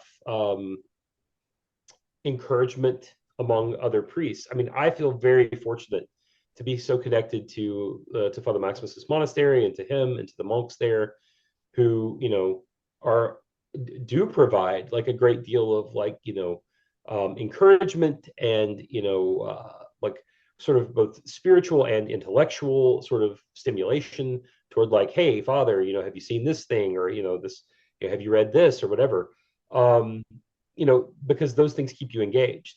And so, but for priests who don't have that connection, if they're I see that like a lot of people burn out doing this, and I think that's possibly one of the reasons why, is that they've gotten to a certain level and they feel like there's nowhere else to go now because I'm a priest, and maybe I'm married, so I'll never be a bishop. So there's just like, I'm just like in this holding pattern, and I'm just sort of repeating the same sort of slogans that I learned about Orthodoxy, and, these sort of but the problem is like when we turn like patristic sayings into slogans, It kind of this, makes them, it kind of nullifies their meaning, and then that dryness gets extended into the rest of the parish because the priest is going to be the reflection of the community. right. And you got to the other thing I tell people is that these periods of like spiritual dryness are going to come. I mean, that's it's part of the life. It's part of the life of Orthodox Christian. And there are times where you're going to feel the grace of God very strongly in your life, and there are times where God's going to pull away a little bit. And the fathers tell us this, that when there are times where God intentionally pulls away a little bit of His grace that He's given us, to see like, are we really committed? Are we gonna stay the course? Are we gonna like seek after Him with all our heart when we're not feeling it all the time? And for converts in particular, this is like a thing that I warn people about when I bring them into the church, is that most converts that I've known go through a period, I call the honeymoon phase with Orthodoxy. Like after their baptism, they usually have like, they feel like the grace of that for a while. Sometimes it's, a few months, sometimes it's a couple of years, where you're just like, they're just excited by everything in the church and all this. But like, that's the time to not coast on like that grace that you received in baptism, but to actually start to build something of a spiritual life for yourself. Because what's going to inevitably happen is that whether it's a few months or it's a couple of years, that grace is going to withdraw a little bit. And if you haven't spent that time wisely, like building some sort of like routine spiritual life for yourself, where you pray daily, where you're fasting normally, where you're going to confession, where you're reading the fathers, where you're engaged with like the life of the church, then you don't have anything to fall back on when those periods come. And that's when people start apostatizing, is because once that little bit of, that little bit of grace they felt is gone, they're like, oh, well, this was just, what was the point? It's like, it's not real. And it's like, no, it's very real. It's just that you didn't use that time wisely. You didn't spend that time like making yourself into an Orthodox Christian. God gave you like all of the fertile ground. He gave you all that grace and all that time where you were like, you had all this energy and you were engaged and you were like excited to be Orthodox, and you didn't do anything with it. So now you don't have anything when he just like walks it back a little bit. And that's when people fall into despair and despondency and they leave. And so I tell people, like, when I'm bringing them into the church, like, the day of your baptism is the day to like really decide, today I'm going to be super serious and I'm going to be super serious the rest of my life. So, what should people be aware and fearful of concerning the experimentation with the other side of the spiritual world? And what can the demons do to somebody who makes themselves spiritually vulnerable to them? Well, I would say that primarily the biggest concern is that you are opening yourself up to talking to sort of communication with demons, and that you're opening yourself up to living like a life that emulates them, which is one that is radically like person hating. I mean, like the demons hate human beings. And so, even when they, even the people who worship them, even the people who, are involved with them in some way, they still hate them and want to destroy them. So the real risk of being involved in things like that is that you are, you're basically putting yourself out there to be toyed with, to be destroyed, both not just spiritually, but physically and mentally and emotionally, psychologically as well. And I would say that the primary concern, of course, is that these things, even if you think that you're just like playing around with something, or it doesn't really mean anything, it does. And whether or not you take it seriously, they certainly do. And that's the real primary concern, is that people very often get involved in this stuff thinking that it's easy to just stop, it's easy to just whatever, because you're just playing around with things. But it's not always easy to stop. And I mentioned this before. We were talking about my friend Tracy Twyman, who felt that she got to a certain point and felt like it was impossible to get out, and she couldn't get out.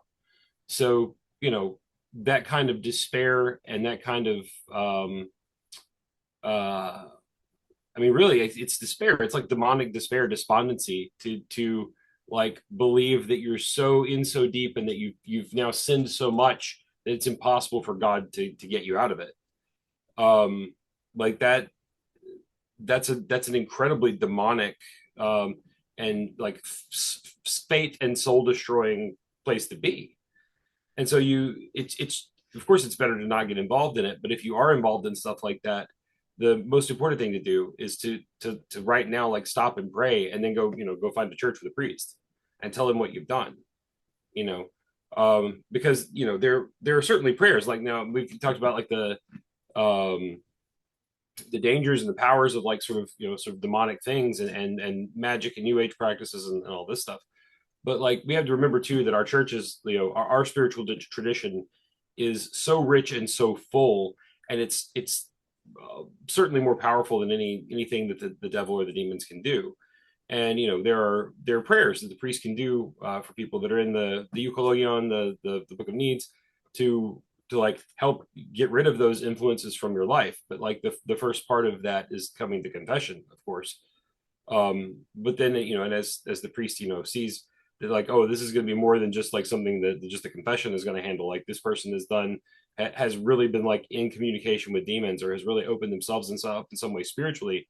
Then that's when those things might get invoked. I mean, there's prayers of exorcism of Saint Basil the Great, and there's like things like that are in the Book of Needs that the priest can use for these things.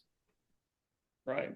And on a very base level, I guess, because I don't know how many people think about this on like the ground floor kind of way of, I guess, realizing it. Why do demons hate us so much? And do they hate all of creation equally, or is it because I mean, obviously, like we know it's a targeted effort, but I guess what I'm asking is why is it a targeted effort? And I don't think people Well, catch on. Yeah. because human beings are created in the image of God, and which the angels were not. And I mean, the fathers are very clear about this. You say John Damascus is clear about this. Saint Dionysius the Areopagite, his celestial hierarchy is very clear about this. That human beings in sort of like the scale of creation are created lower than the angels, and yet we have the capability of ascending beyond them to actually be united to their creator.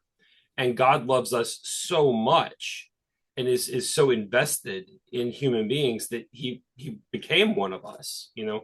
And a lot of times people think that I think that that the incarnation was kind of like God's plan B, but that's not true. I mean, St. Maximus the Confessor is very clear about this, that it was always from eternity the plan of God to become incarnate in, you know, and become one of his own creation, become a human being.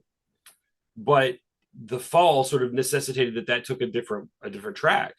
But that was always his plan, to be one of us, to unite us to himself in that way. And so the demons like hate and fear that, and they're jealous of that, and they also don't understand, you know, God's forgiveness or God's love for us, because of course the demons, being angelic beings, being sort of beings of pure nous, you know, when they sinned, it was not like through the body. It wasn't because they don't really have corporeal bodies the way that we do. They weren't deceived into it the way that human beings were. They literally chose freely, sort of knowing God in a more perfectly noetic way. They sort of freely chose to turn away from him eternally. And so that's why, you know, for them that choice is irrevocable. There's no coming back from that. Whereas human beings, being created lower than them and being deceived into disobedience, and of course sinning through like bodily pleasure, which, you know, taking and eating of the fruit that was, you know, beautiful and looked good to eat, that for that reason God is merciful, has mercy on man, is merciful to us, is compassionate to us, and wants to restore us from what we lost, and actually give us what he intended from the beginning to give us, which is, you know, union with himself, because we were sort of deceived. We didn't know, fully knowing him and with like full, you know, sort of understanding of the consequences, turn away. You know, we were tricked into it. And so, but because of that, because of his compassion on us, they hate him all the more. You know, that's really the sort of reason for their great enmity for man, for their So it's like hatred an for man. envy thing almost. It's envy. I mean, it's envy and like and hatred that's born of like unmercifulness. Like they literally, and of course we know people like this. I mean, like I'm sure we've all met people who are like, you know, well, I didn't do, you know, I did something bad, but so did he, and why didn't he get punished like I did? You Oh, know, I'm guilty of that's like that. a demonic, sort of mindset of, you know, because the Lord, you know, the Bible tells us that the Lord doesn't want the death of sinners. He wants them to turn from their wickedness and live. And, you know, if we're constantly wanting other sinners to be punished, that's a demonic sort of orientation to the soul. Like we should, you know, even if we're being punished, we should want other people not to be. You know, we should want we should want good things for other people. You know, even if we're undergoing, you know, some sort of chastisement or punishment or trial. You know, and the sort of demonic outlook is to say, well, I'm going through this. No, I want you to go through something bad too. You know, that's what the demons do. You know, they sinned, they induced us to sin, and now they want to see us punished too. So it's like this And of course, the other cataclysmic reason is, malice of course, that, that yeah. yeah, exactly. And then, of course, the other thing is that being created in the image of God and knowing how much God loves us and his like great care for man, um, it's because they hate him so much. They want to ruin things that God has done. They want to mar his creation. Like it's a way of getting back at him. Okay, well, you know, you care about these creatures so much. Why don't we just, you know, make them hate you too. And kind of a little bit off topic, but concerning the Great War in Heaven. So obviously Lucifer went to war with the other two-thirds of the angels, and he had a third of them, and then they were defeated by the Archangel Michael and Christ, and they were all banished into Gehenna or wherever it was, I guess at that Tartarus, I guess at that time, right? Unless yeah. So that kind of brings up the question. So I mean, it's obvious that angels at that point had a choice, right? So is angelic free will like proceedingly eternal, or was it only kind of then, or is it like you see what I'm saying? Like, could they like could an angel still fall now? Well, so here's the obviously their mode of willing is somehow different than ours because they, being beings of more sort of like purely noetic beings, their ability to perceive time is different than ours. Obviously, they're still created, so they still perceive time in some way because only God is beyond time. But for them, it's way different than like how we perceive and exist in time, right? And so because of that, and because they are, in some sense in their the order of creation closer to God and more understanding of like who he is and what he is and like his plans and his great designs of things, um, their choices, like the exercise of their will is is like different than ours and has different consequences. That's why like a sort of a single decision to rebel against means God their death for them spiritually. Is it. It's like that's it for them. There is no redemption. There is no coming back from that because they are because of how their will operates. And of course that gets us into some pretty speculative territory because it's not to my knowledge there's not a whole lot revealed about like the faculty of will in sort of the angelic beings, but because it doesn't really concern us. But yeah, it's the like Theological at that point.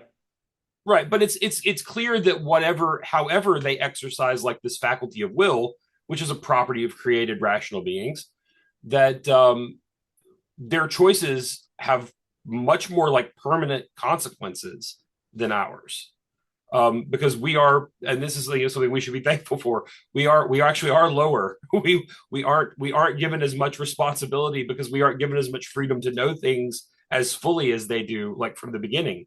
So again, that's another reason why God was able to, is able to take pity on us and to help us and to restore us because we are so much more easily deceived and we're are not our our how do I want to put this, our inability to sort of know the sort of full ramifications of what we do is like a weakness that can be exploited in us. And so a lot of times our human choices for evil come from not being able to fully understand like all of the consequences of your choices from like this point to the end of your life, and a lot of people I think sin because they think that, oh, I have time to make up for whatever this is later, or it's not that big a deal right now because this is like a tiny thing and I'll we'll fix it on the back end, or like but sometimes tiny there might things not be an cause, back like, end. massive... What? There might not be a back end. It might be, I mean, there might not be a back end. And also the fact that like we're unaware sometimes of how like small decisions like back here have huge consequences later down the road because we're not able to see that at sort of at a go. And the angels apparently have more perception of like time in that way that they are able to know like more of like the ultimate consequences of what what single choices cause. So yeah, it's very different. And I mean we do perceive time differently, we exercise this faculty of will differently. And so but because of that they really just despise human beings and want us to suffer with them and want to drag us down. I mean, like that's the icon of the ladder of divine ascent, right? You see all the demons like literally pulling people away, like shooting arrows at them and grappling hooks and bringing them down. They want to drag us. They've been exiled to hell, and they want us to drag us down with them. Yeah. I remember listening to a psychologist talk about, the psychology behind like mass murders and stuff like that, and how it's like the deepest kind of demonic thing to put your head into, because it's it's a hatred towards God and reality and everything around you. And I think that's exemplified by the demons. But what we were just talking about with how the angels perceive time differently and foresee consequences and know a lot more than we do in every single moment, and that how that means God has more mercy on us. Even we have a chance to be saved, even if we don't make it immediately after our deaths through memorial services and stuff like that in certain cases. I think that's a good way to understand God's proportional compassion, right? Absolutely. Absolutely. And that could even apply to human beings on a different level, because I think God is going to have more mercy on someone who was born terminally ill and never approached a church versus a cradle Orthodox Christian who grew up in the church and lived a long life, because one's sins mean something more detrimental than the others. I think that's the right way to think about it, at least. Oh yeah, absolutely. And I think that, the reality is that, when we have several, several of our saints, our spiritual fathers in the Holy Orthodox faith have told us this, that like there are situations where, the Lord has mercy on us based on like the terrible circumstances that he sends to us.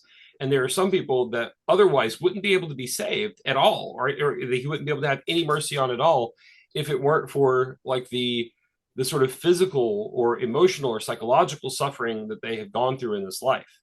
He provides, his great mercy is such that he provides all of us to be born into the time and the place and the circumstances where the span of our life that we live is like the maximal amount of mercy that he can give to us. And I think that's one of the things that fundamentally is different about Orthodoxy than sort of other Christian confessions. I mean, I think that our understanding of that God is the philanthropos. He is the man-loving, man-befriending God, and that he, even his chastisements, even the sort of misfortunes or suffering that we endure in this life, is ultimately for our benefit, so that when we come to the last judgment, he can say, well, yeah, did all this stuff, but look at these terrible circumstances, so okay, here's like the most merciful judgment I can give you because of that. That makes sense. And and I think that takes the saying glory to God for all things into a new second meaning, because first of all, that is an acknowledgement of how suffering strengthens our souls and how that assists in our salvation, but it's also an acknowledgement of God kind of giving us some slack retrospectively, so that later on he could look at us and have more mercy on us concerning our circumstances. So yeah, well, and then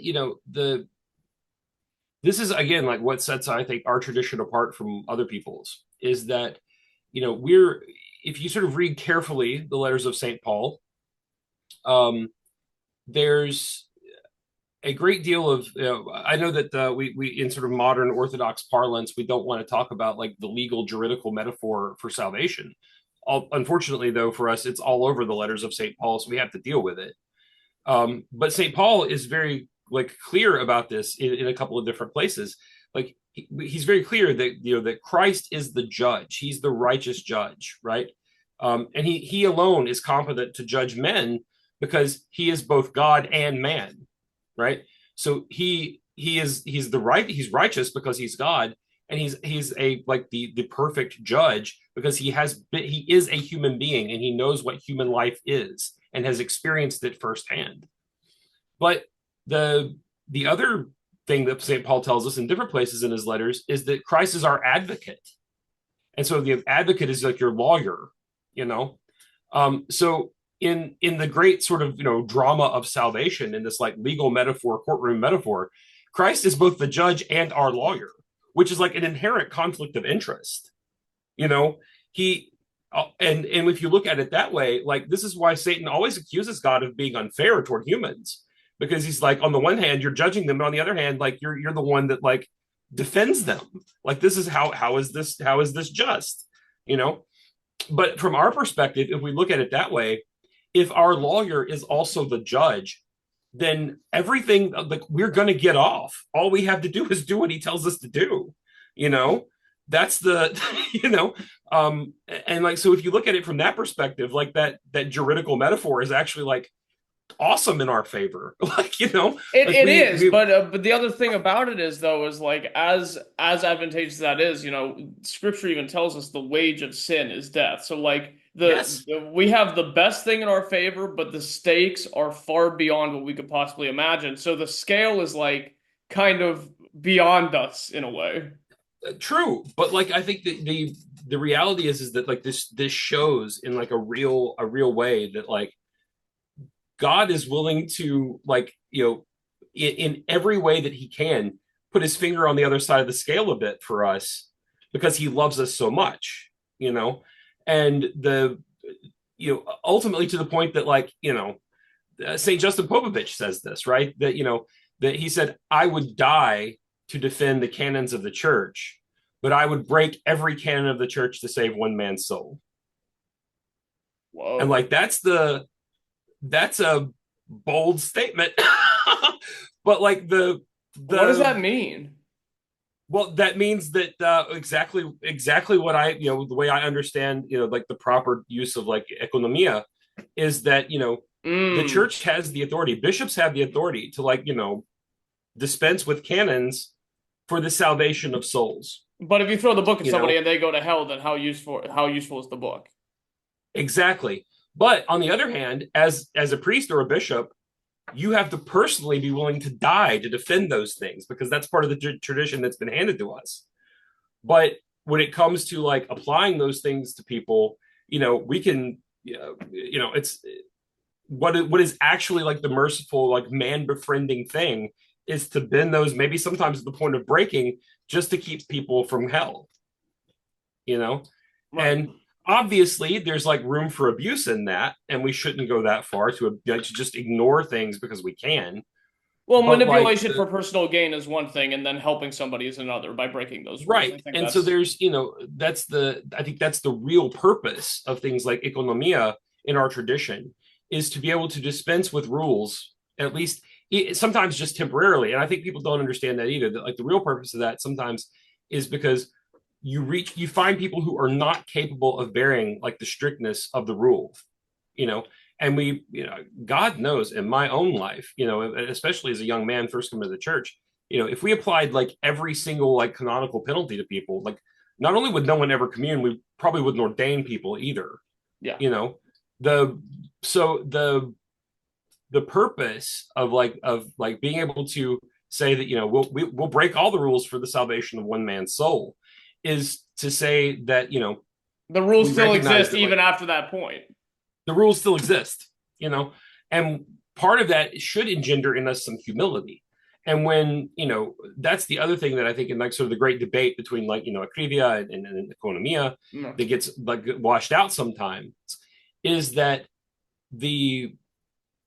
when we do have to apply, you know, sort of an economic, you know, the dispensing of a rule, we should always do so with humility. And if we're on the receiving end of that, we should do so with like humility and maybe a tiny bit of shame that we're not capable of bearing the rule and that this is being done for us, you know, because then instead of what sometimes happens when you see this stuff being applied, you know, misapplied or sort of abused, is that it makes people prideful because like they're just, you know, I can do what I want basically.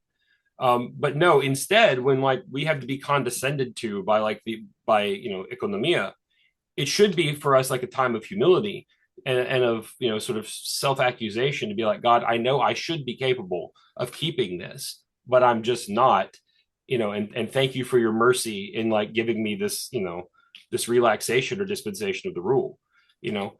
And you know, I think that's the real spirit of this sort of dynamic, this like tension dynamic in our tradition, is that, you know, yeah, we'll break the rules for people, the salvation of people's souls, But the people who are on the receiving end of that, that has to be for them an opportunity to like thank God for his mercy and to be humble about it. Yes. Yeah. It's like, and I'll use, even me as an example, according to the canons, I should probably not be a priest. But what that deeply says to me is that I and other people that have been called to ordination better go above and beyond to make sure that our actions are appreciative of letting you into something like that.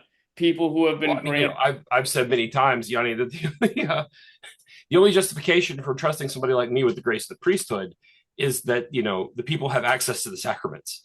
That's the but also I think about, there's a story from the life of this Metropolitan Philaret of Moscow.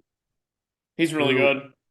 Yeah, well, there's a story from his life about he was going to defrock a priest, and priest was not particularly good, not very attentive. He had done something that was worthy of deposition from the priesthood.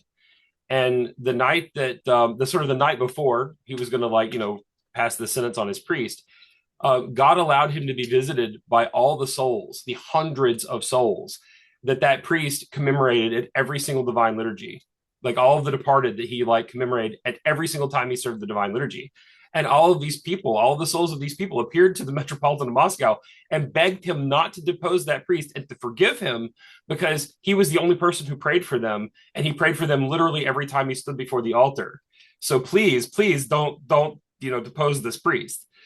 So instead, he brought him in, he chastised him a little bit, told him whatever he had done, don't do it again, and sent him back home. You know what that says to me?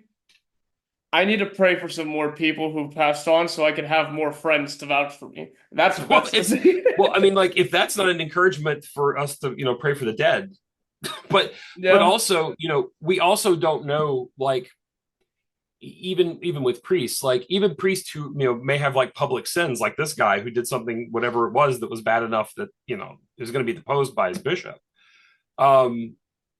We also don't know what things they're doing privately, as good works that they're hiding from men, which is of course what Christ tells us to do. So we shouldn't judge people. I mean, because we don't know. I mean, we literally don't know. I don't have the room to without being a hypocrite. I think people should just take that. We can say, we can sometimes criticize egregiously bad public behavior and be and say Christians stop doing that. Priests shouldn't behave that way. Shouldn't do that, But I think that's where we have to end it, because we can't say, he shouldn't do that. And I think Metropolitan Philaret, St. Philaret would have said that whatever it was that he was going to depose him for, he certainly shouldn't have done. But what other good works this man is doing in his life, we have no idea. And certainly, I think we can say, if we're looking at that story through and trying to see God's hand in it, why would God permit these people to visit the Metropolitan in the middle of the night if his intention wasn't that this priest wasn't deposed? Yeah, that's a beautiful story. And it's weird because we really shouldn't look at the spiritual life, and I'm not saying that you framed it this way at all, you didn't, but it's but I think some people think of the spiritual life as kind of like a point system of you know what I mean. But it's the real way to think about it is, every time you sin, you throw yourself back first into a well, and the re-ignition of the spiritual life is you clawing up the bricks back out of the well until you sin again. But God, at the time of your death, if he catches you in the process of climbing up the well, he'll pull you out, and then that's kind of how it goes. Yeah. So this is it's one of those sayings of Jesus that's not recorded in the gospel, but so many of the early fathers report that this is something he said, which is that he said that I will judge you in the works I find you doing. And so whatever moment we're taken from this life, as long as in that moment we were struggling to get toward him, no matter like how far away we were, he's going to judge us based on that moment. What were you doing? What were you doing when the bridegroom came for you? In that moment, if you were like, it doesn't matter like how horrible you've lived, really. If in that last moment of your life you were oriented toward God and you really were sincerely repentant, he'll judge you based on that last moment. And of course, people are always like, I think especially secular people are like scandalized by this in like Christianity, that like somebody could live like a terrible life and then have like a last minute sort of deathbed repentance. And then they'll turn into like a Family Guy skit. And yeah. Right. But like, that's again proof that like God loves us so much. And that like it's also a sort of it's not the kind of get out of jail free card that people think it is, because you don't know when your last moment's going to be. And so you have to always sort of be living in a way where, that last moment is going to be a good one, Yeah, but the crazy thing is that, I've heard so many saints talk about that God will take somebody at the best moments that would be conducive to their salvation. Like, have you ever heard of the story of the prostitute on her way to confession? How there was this, it's a short story. It was like there was this woman who was doing what those kind of people do her entire life, and then one day she was compelled to go to a church for confession, and on the road to the church she got struck by lightning and died. And that's kind of how it rolls. And we hope that God takes us in those spiritually intense moments where our hearts are changed towards him, or at least they're reoriented towards him after a long time. But you really just never know, because God really does give everybody a million chances to get back to him. Well, the sort of another example of this is a story that's in Saint Nikolai Velimirovich recounts. It's in the prologue from Ohrid, and I can't remember which day of the year it is, but every year when I come across it, I'm like, oh yeah, I love this story.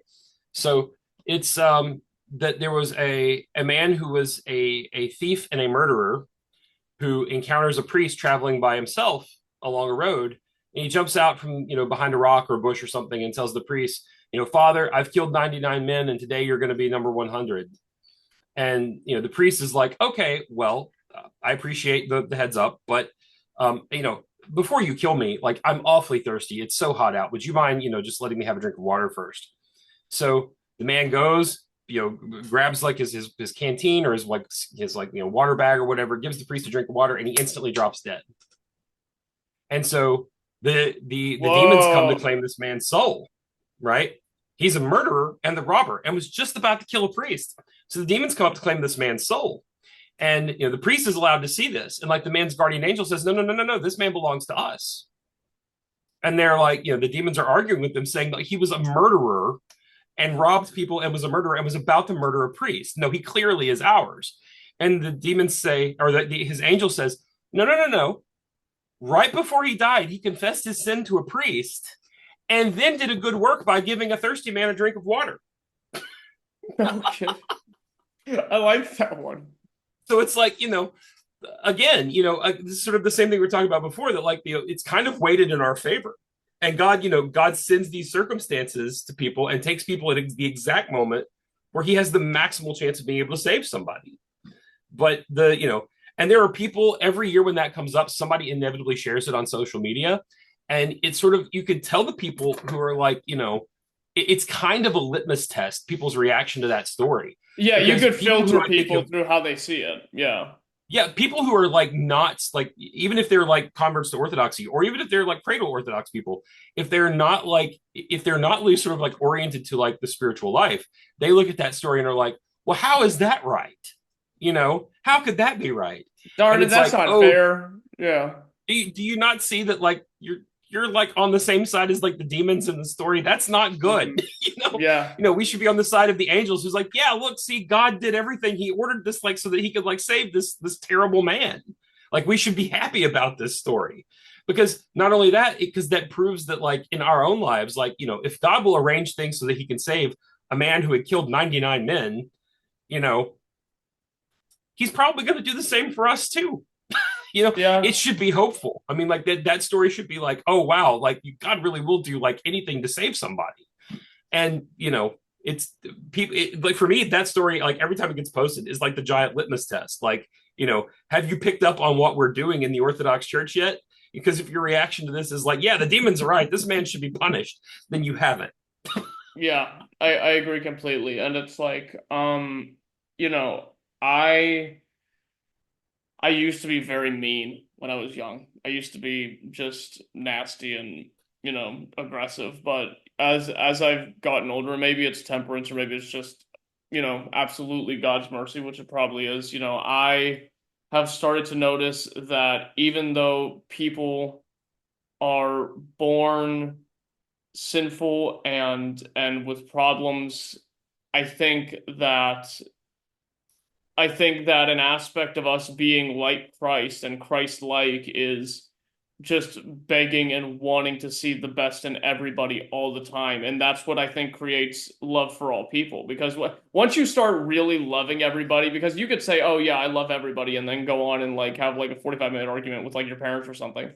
Once you start really loving everybody deeply, I think that's where true charitability and humility come from. I think that's where it kind of originates. So our icon here of the mission's patron, Saint John Cassian, his scroll has on it a quote of his that I absolutely love and have tried to commit to memory in my life, which is his saying that the one who realizes that more has been forgiven of him begins to love more. And I think that's true. I mean, like when you realize how much God has forgiven you, the things that he's forgiven you from, you, and if you're like serious and honest about that, you can't help but just not just love God more, but love other people more and be more kind and like, charitable with them and for their sins, because your orientation and your awareness of your soul is on like how much you have been forgiven. And it sort of calls to mind the parable from the gospel, right, about the unmerciful servant, the one that owed his lord 500 pieces of gold, and he couldn't pay it, so his lord forgave him, and then he went out and like beat a man up that owed him 50 silver pieces.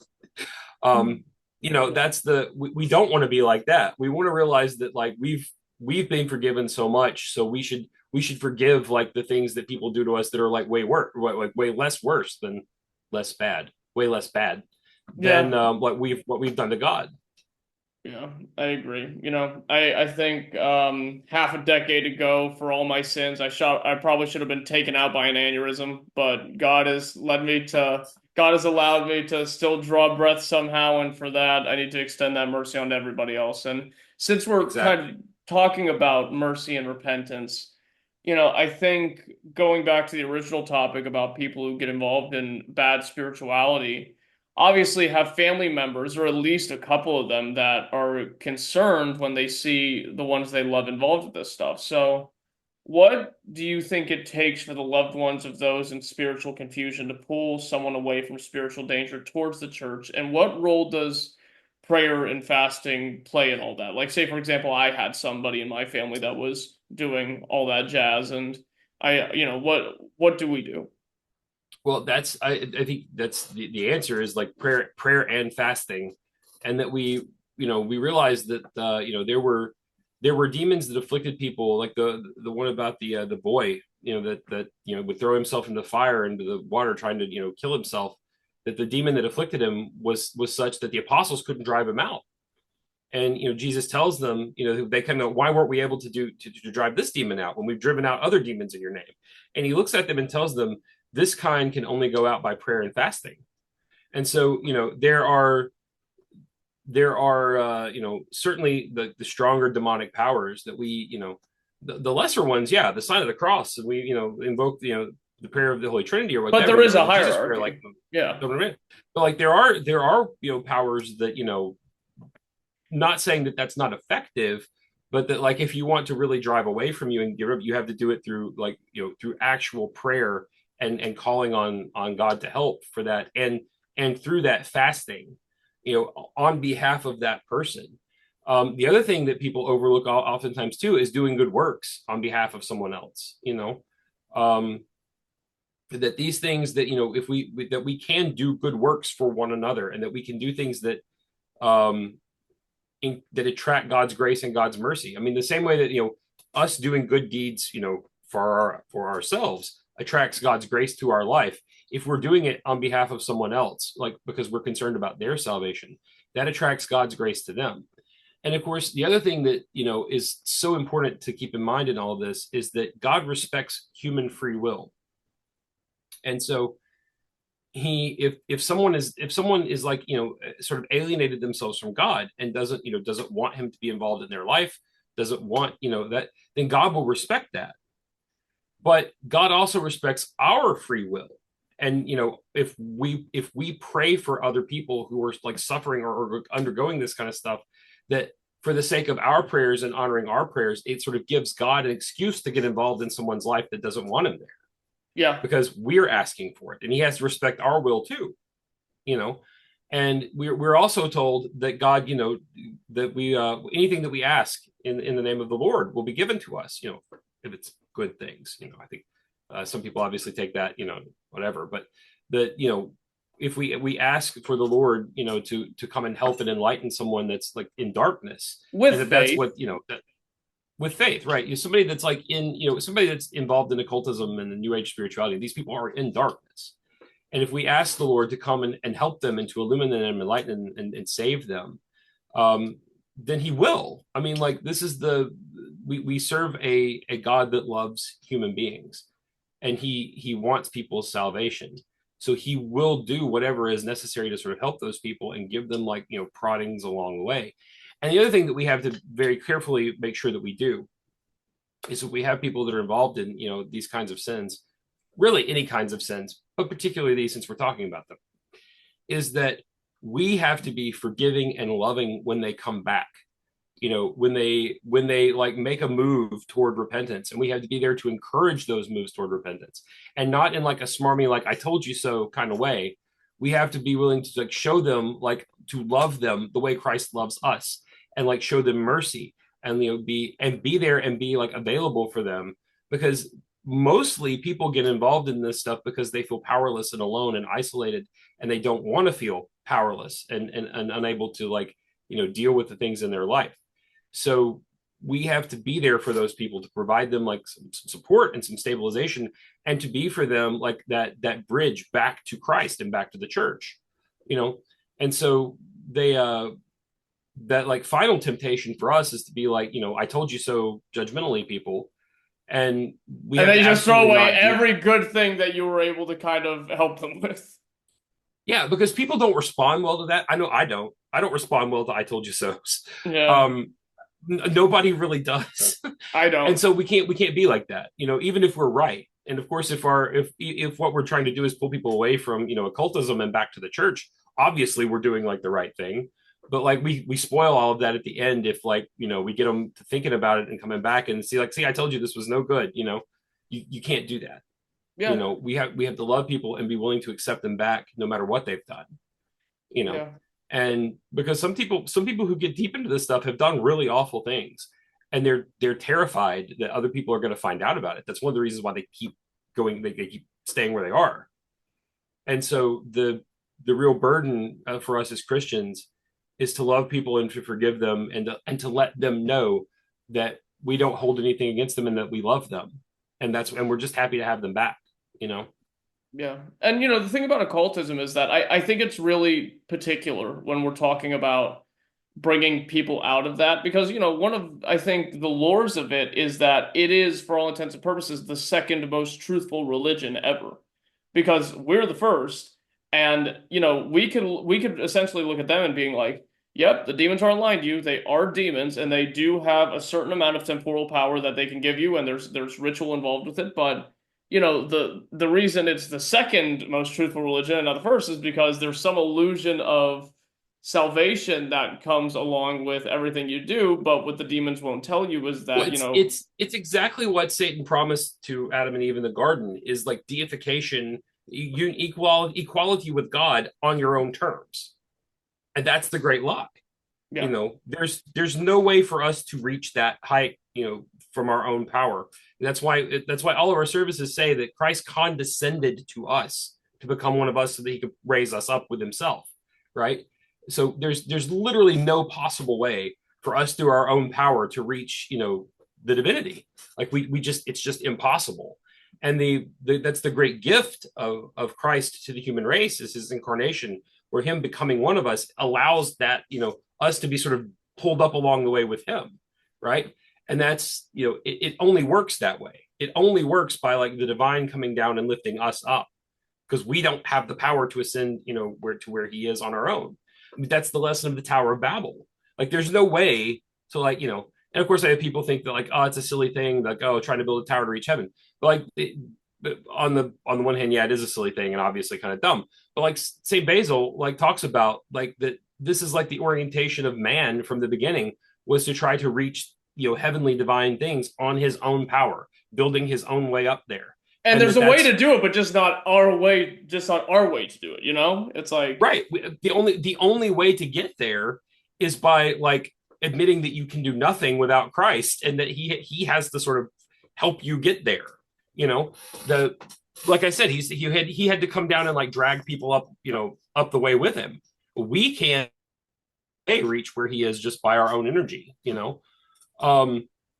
and that's really the point, is that people though, that the illusion of that kind of control, the illusion of being able to like achieve some sort of like spiritual like completion or godhood, that's like textbook spiritual delusion, is to think that you can do this on your own, through my own power, in conducting like some rituals, or being involved in, with like literal demonic powers, that I can somehow like absorb that and become one of them.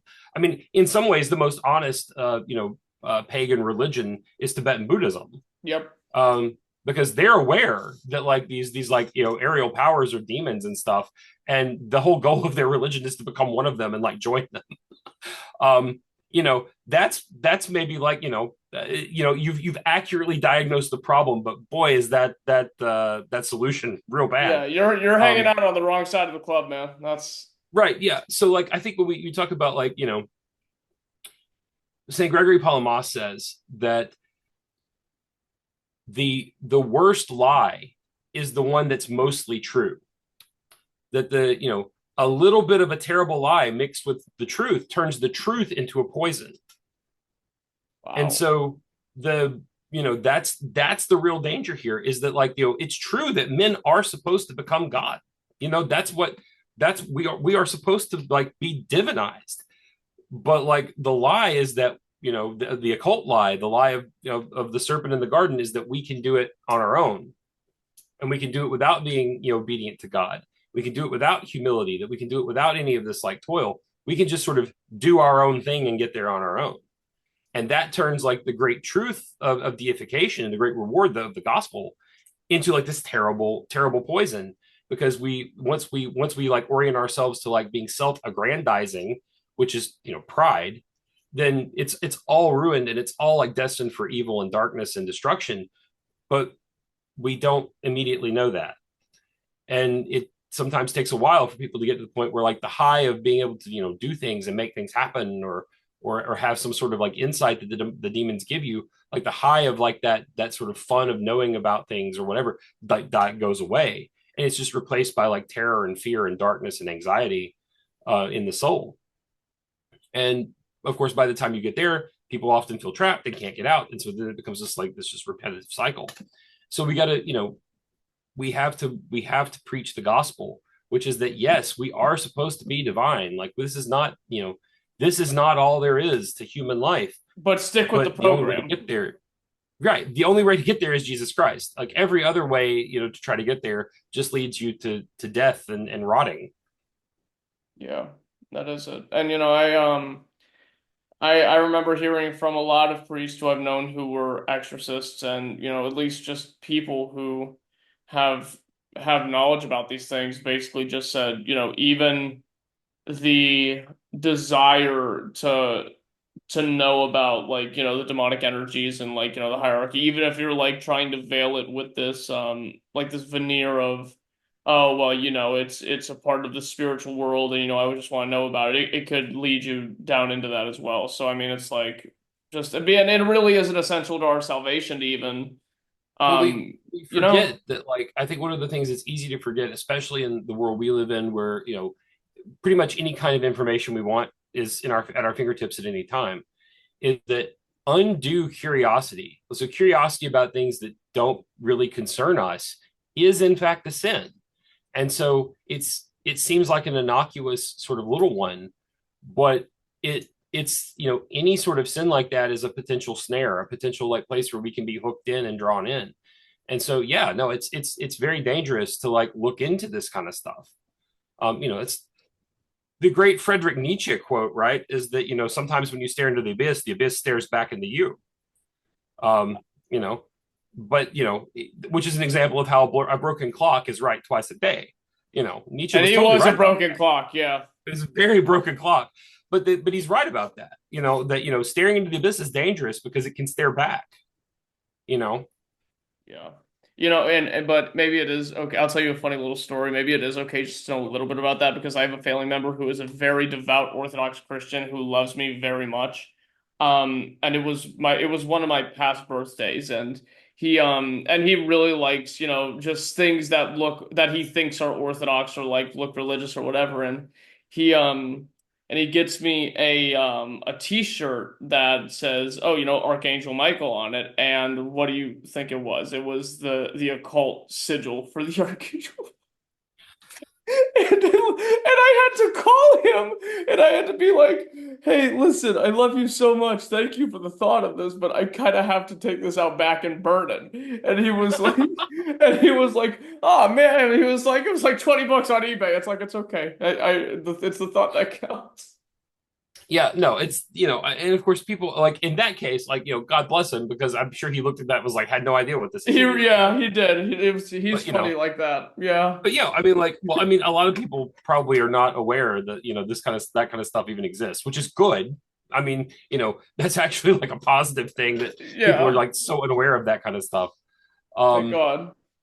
thank God, right? But yeah, it's crazy to me how like we live in a world now where this stuff is so accessible. I mean, I had a guy who's in my parish who, um, there's a little like sort of a regional bookstore chain here and sort of a Walmart-esque bookstore, got a little bit of everything.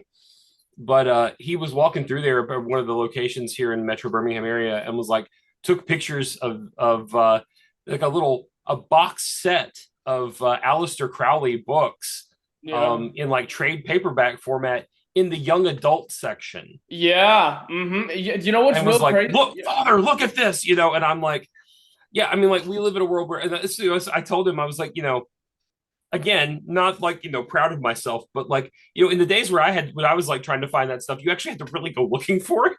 Yeah, It wasn't just like there wasn't a box set of like trade paperbacks at the local Books a Million. You know, yeah.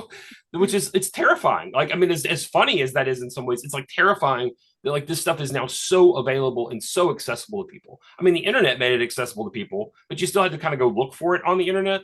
Like now, you could just be like wandering through a sort of a a Yeah, scrolling suburban down bookstore. TikTok, you'll see stuff like this. Yeah, it's crazy to me. It's crazy to me. And people are like, the other thing is, I think we talked about this too. Like people are searching for something, and they like. I think in America particularly, people know that like they sort of feel like a meaninglessness to their lives, and they're searching for something. And most people here don't know about Orthodoxy. Most people don't know about Orthodoxy. So they're looking for something that seems real, something that has like that you can hold on to, and like and again, people will grasp for anything like that, and especially because that stuff promises them this sense of self empowerment, and so we have to be like present too, and I think that part of me has been like maybe I should just go down to like the local Books a Million and I mean, just a little bit because I promise you this is a real story. I was with my sister maybe 2 years ago, 3 years ago. We were walking around. You know what Five Below is?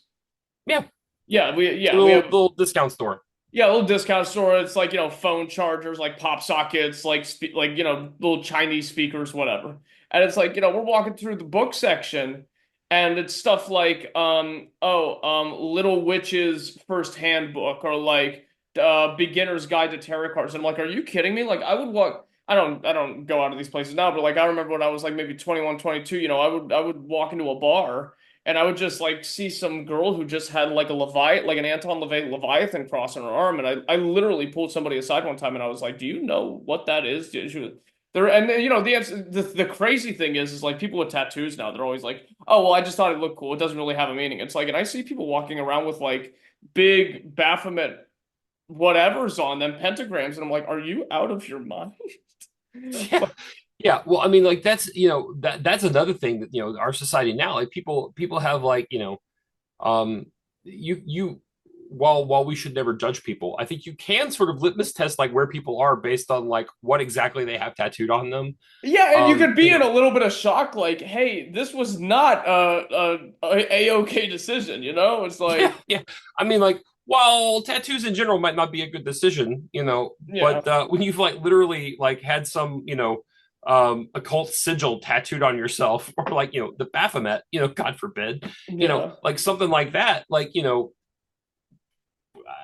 I mean, like I think we could honestly look at that and say this is a bad life decision. Like, come on, man. Like, there's like nothing good coming from that, like so there, and like because the same way that like one of the reasons why we have crosses and like Christians are supposed to wear their cross, and that we have like relics, and we have like our prayer rope, and we have like these things that are sanctified through like blessing and use in the church, and like their contact with like holy things, that like the sort of inverse is that of that is true too. Like demonic iconography attracts demons. yes. It really shouldn't be that hard to figure that out, but apparently for some people it is. Like so, like but let's be clear. Like having like demonic imagery around yourself is like putting up a vacancy or like help wanted sign in the spiritual world. Like hey, come in. Yeah. Welcome. And that's and we sort of I think if we're honest about like looking around ourselves in the society, particularly in America, that like it's obvious that like people see something on the other side has seen those rolled out welcome mats and come on in. People are like so like noetically darkened these days, and I think they're just sort of like immune to it in a way, or like desensitized to it, that like I don't know. I've seen just like in the last 10 years, people who I thought were just sort of like solidly average, maybe not particularly religious, but not particularly bad or whatever. I mean, some of these people that I've known since high school, they're now into like Norse neo-paganism, and they're into or some of them. Oh yeah, those guys are a blast, huh? The guys. Yeah, I mean, like this, it's kind of funny, but like it's funny to me, but like the bad part of the joke is that it's not really funny, because these people are just they're killing their souls, kind of lame. But at the same time, they'll like go structure like some old hollowed out barn, and they'll basically turn it into like a Methodist parish, except they have like statues of like Thor and stuff instead of like Yeah, I mean, like it's LARPy, and it's dumb, and it's stupid. Yeah. But like in some ways that makes it more tragic, because these people are going to lose their souls off of something like really something dumb. That's lame too. Like it's so lame. I mean, like at least I mean, like not that we're like praising him or anything, but like if you're like the folks, I mean, frankly, the folks who are picking up the box set of Aleister Crowley's works at Books A Million are at least like reading something like truly demonically evil. Yeah, these people are just like losing their souls because they're like trying to LARP as like Vikings because they watched a show on the History Channel. Or even if they wanted to do something that had like some minimal like abstract truth to it. Like if you told me you were like a neo-Zoroastrian, I'd be like, you know what? That's something, but it's like, I don't know, man. I don't know. At least like Zoroastrianism has like a defined cosmology. Like they have like an understanding of like the universe and like the sort of primordial elements. There's something like there. Yeah. But like Nordic reconstruction neo-paganism, like what even like, because frankly, all of the sources that we have for that are come filtered to us from people who have been Christians for 300 or 400 years. After they turn them all into Christians, which is the funny part. Yeah. And we have no idea, like, if of all of the like pagan religions that you could try to like pick up and do, like that one may be the one that we know the absolute least about. Really? It's like, actually, I never thought about that. I mean, what's the reference point for these people? I mean, did we just kind of make because up? Here's what's actually happening with those people. all of the stuff that they're doing, all of their like rituals and stuff that they're doing is actually rooted in like the Golden Dawn ritual book, and like which also shares many things in common with Freemasonry. Oh, So no they're kidding. doing like these kinds of rituals, but they're like dressed up in like, you know, Odin and Thor and Loki, you know, and it, you know, it's really dumb.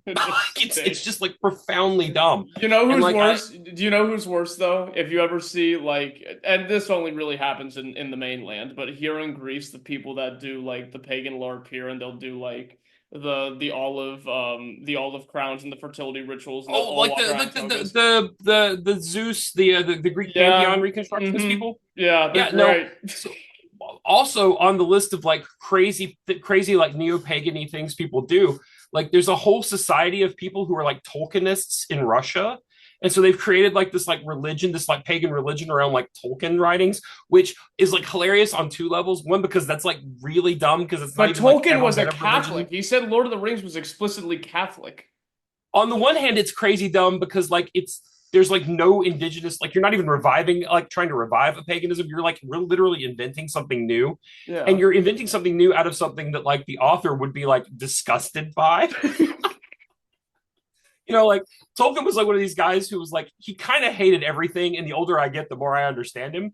But like you know, he literally would look at these people in like utter contempt and disgust because like he, you know, the sort of you know, my background is, you know, I have an English degree, and like one of the things that I, you know, studied pretty strongly was like the connections between like people like him and C.S. Lewis and Charles Williams. I really like the people in their letters. sort of circle. Yeah. Huh? I really like letters, Screwtape, yes, yeah. but like you know, the guy in that friend group who was like, you know, Lewis was there. C.S. Lewis was like their mutual friend, and they really hated each other though. Was Yeah. Charles Williams, and because he was an occultist. I mean, he was a member of the Hermetic Order of the Golden Dawn. He did like occult rituals. I have a large collection of his books because the guy fascinates me in some ways. Mhm. But like Tolkien, like in Tolkien's letters, like he's very clear about like how much he couldn't stand this guy, and like could like continuously complained about like his bad influence on C.S. Lewis, and like that, you know, he's like just a contemptible occultist, you know, and like the so like we very clearly know like how Tolkien felt about people doing stuff like that, you know. And so for these people to like create this like fake like pagan religion out of like elements of like hobbits and elves and like, you know, and it's like how lame and stupid. How like, did how we get stupid. here? Yeah. At least people in Greece who are like doing like, you know, LARPy like stuff to like Zeus and Athena. I mean, like, you know, it's dumb. At It's least real demons dumb. talked through those statues, right? Like But during like that at least like was something that like kind of one time was a thing. Like this Yeah. is clearly something that was never a thing. You know, clearly never a thing. You know what I'm waiting It's for? a fantasy novel. You know what I'm waiting for? I really hope that George Lucas is alive to see the beginnings of somebody start a Sith religion. Like, because it already exists. No It kidding. already exists. So there's like there are people who do like, you know, they because they published several years ago these like books about like it's like super like lame like surface level, you know, fortune cookie-esque statements. But they have the Book of the Jedi and the Book of the Sith. Yeah, and, like, yeah, people, like, I read them. I read those and it was like, oh cool, look, extra lore, because I love Star Wars. I love like the Old Republic stuff, but I was like, And, man, well, I bet so- somebody did something with this already. Yes, they have. There are people who have like turned it into like religious philosophy. Oh, And I'm God. like, you know, while on the one hand it's like, oh, extra lore is cool, like it's clearly just like, you know, again, like it occasionally, it's the kind of wisdom it imparts, like occasionally rises to the level of a fortune cookie, you know. And it's like how anybody can read this and be like, oh wow, this is profound, I'm gonna like base my life on this, is like on the one hand so sad that like there's like nothing going on in these people's lives. Yeah. But like Mhm. kind of a condemnation of us that we're not like out there like trying to get these people. Because like, you know, I've been saying for 15 years, fandom is like modern people's replacement for religion. Yeah, look at Marvel. You know? Yeah, I've been seeing this a lot lately with how people the recent Disney reformation of Star Wars is like its own like religious war on the internet. You know, Yeah.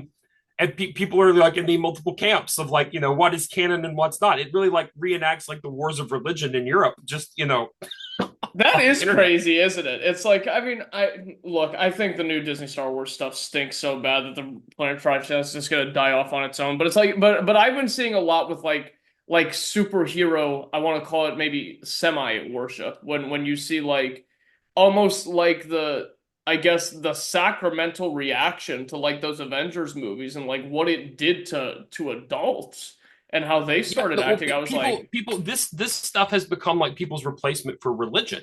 Like their fandom is their religion, and like the sooner that we like sort of deal with that as Orthodox priests and like realize that's what we're dealing with, is that this stuff is not just like hobbies that like we can't really understand why grown people are so invested in superhero movies.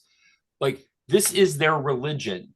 You have to understand that like this is the thing that's like it's informing their worldview. It's informing like the propaganda they're consuming through this medium is literally forming their worldview, and like their obsessiveness about details about characters and lore and plot lines, and well, this was in the comics but this is the movies, blah blah. Like this is the kind of thing that people do over religion. I wish people knew the lives of the saints like that.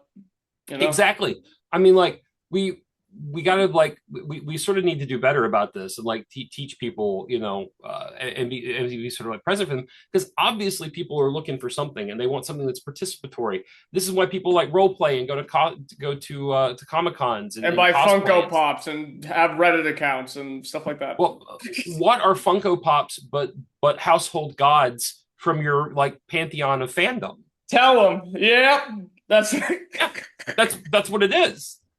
I mean, like, we're, you got your little like Funko Pop totems, You ever look at the world and say it's a very funny place? Because the world is a very funny place. Well, I mean, like, the thing about like,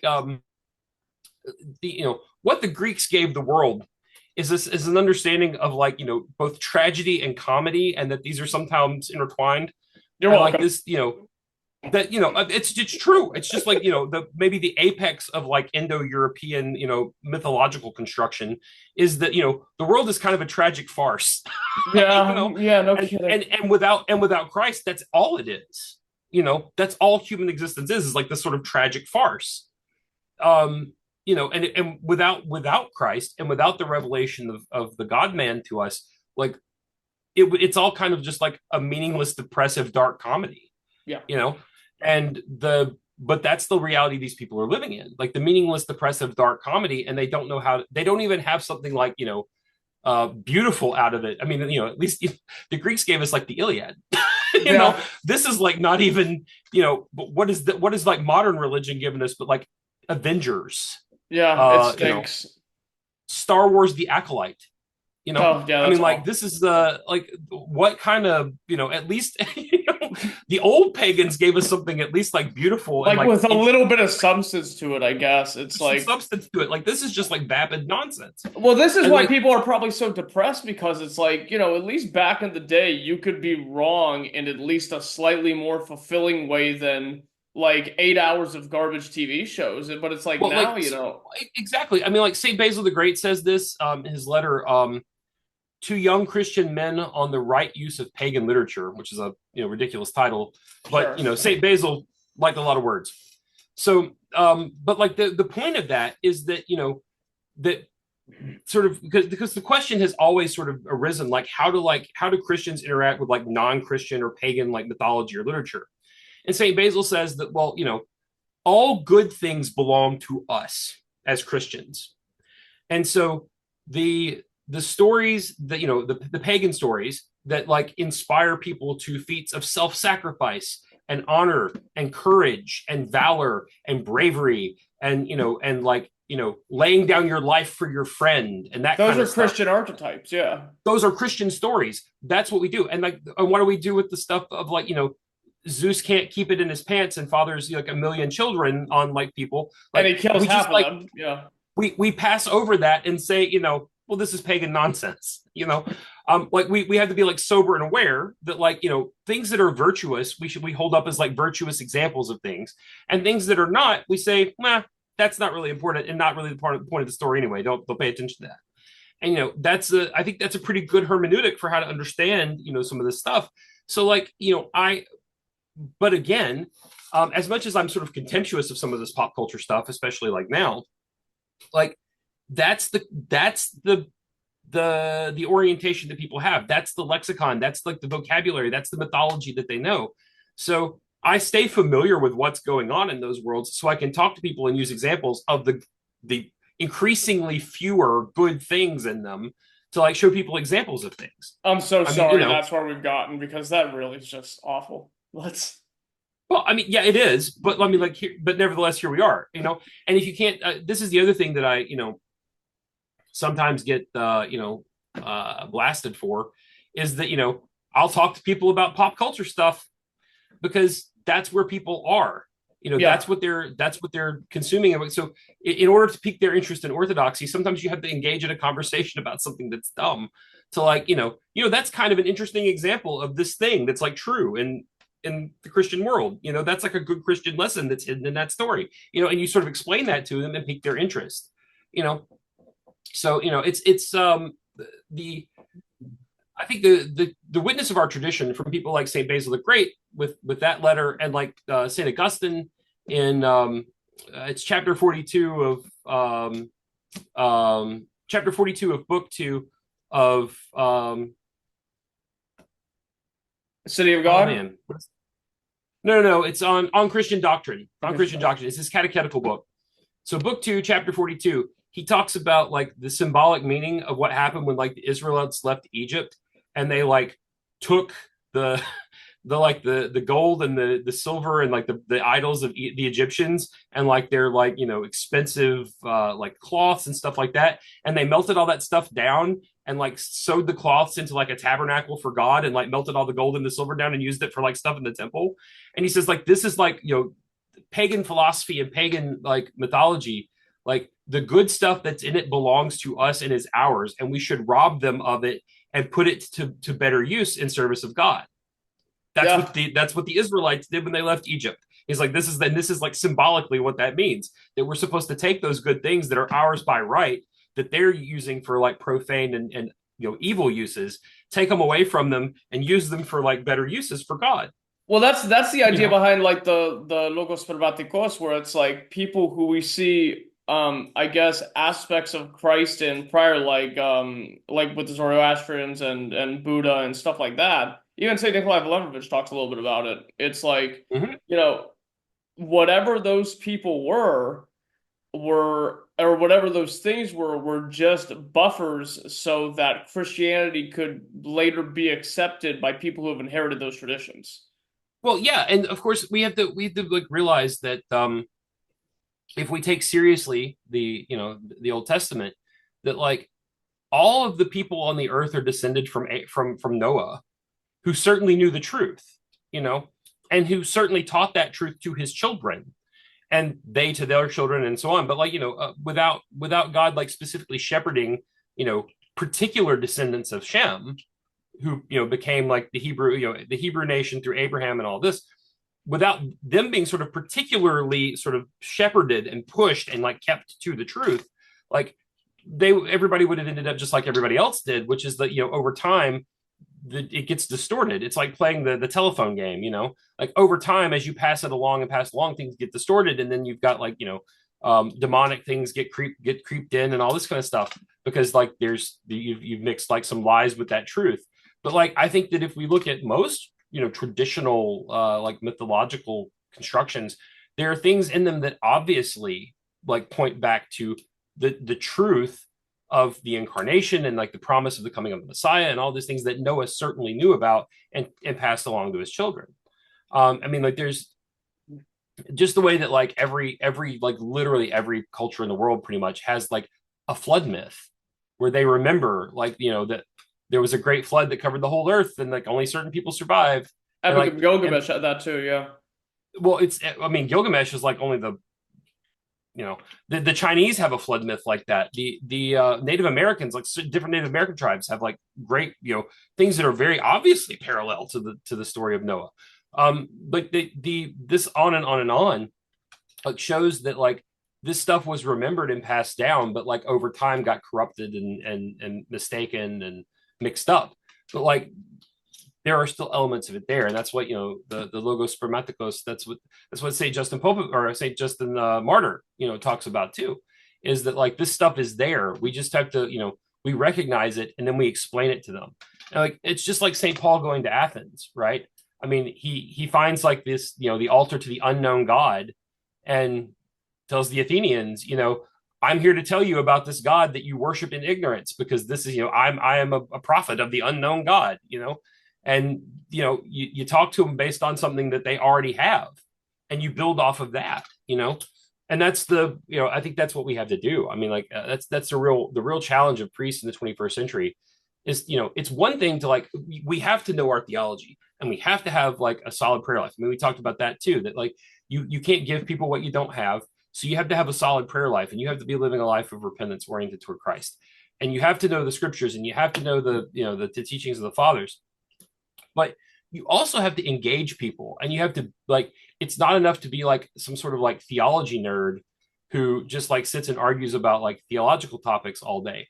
If you can't like communicate that to people in a language they can understand, or using reference points that they can sort of grab onto and like get there, you know, as you sort of lead them along the way, then it's not really doing anything.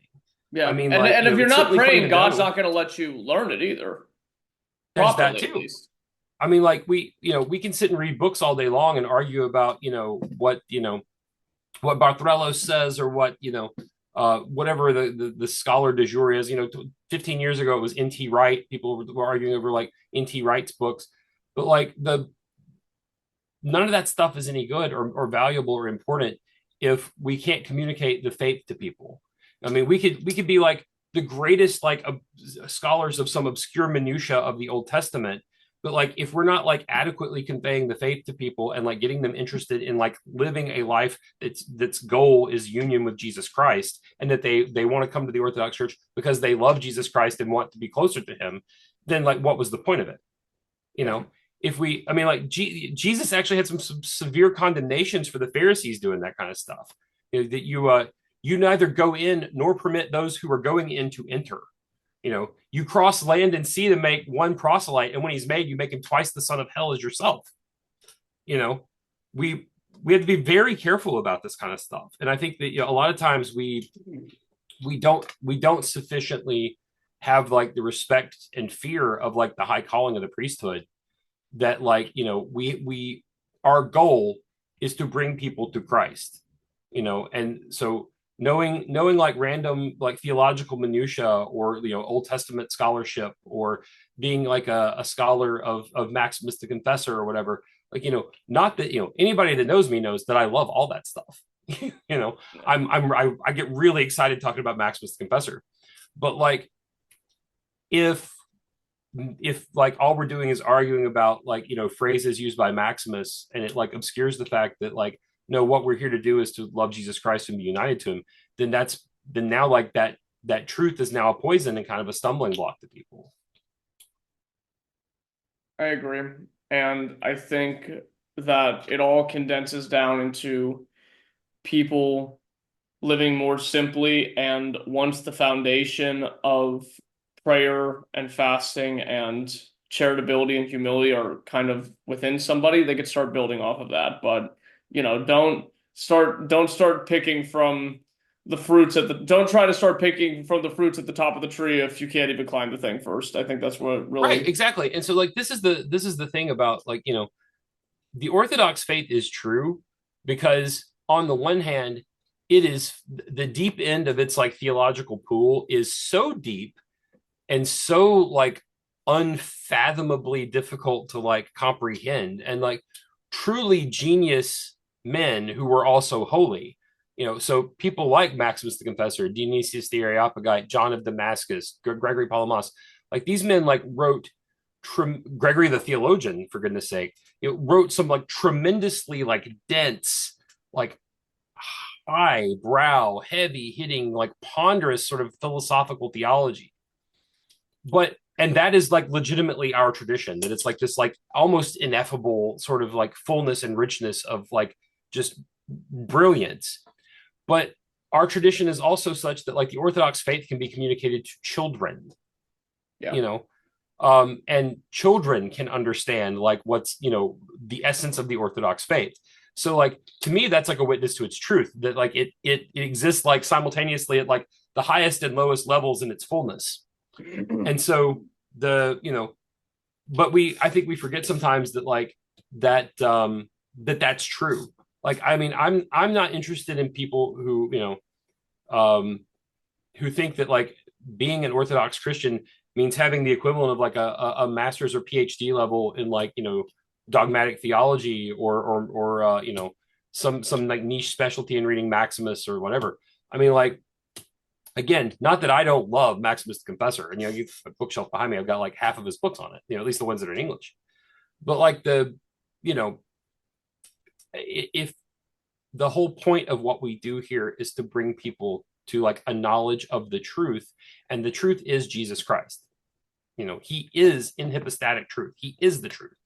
And so our uniting ourselves to him is what makes everything matter in the first place. And if we're not doing that, and if that's not our orientation and our goal, then like none of the rest of this is going to work. I mean, we're just building a house on sand. Right. I mean, and this is true of like, you know, being able to communicate to people who are lost in occultism, people who are like, you know, just sort of obsessed with modern pop culture, people who are, you know, drug addicts, people who have like serious problems. Like the answer to all of this is the same thing, that we, you know, we have to love them, we have to like proclaim the truth to them, and we have to show them, we have to sort of mirror and icon ourselves of that love of Jesus Christ to people, because that's sometimes the only icon of Christ they're going to come in contact with. Yeah. So and if that's the case, we have a huge responsibility to show that to people.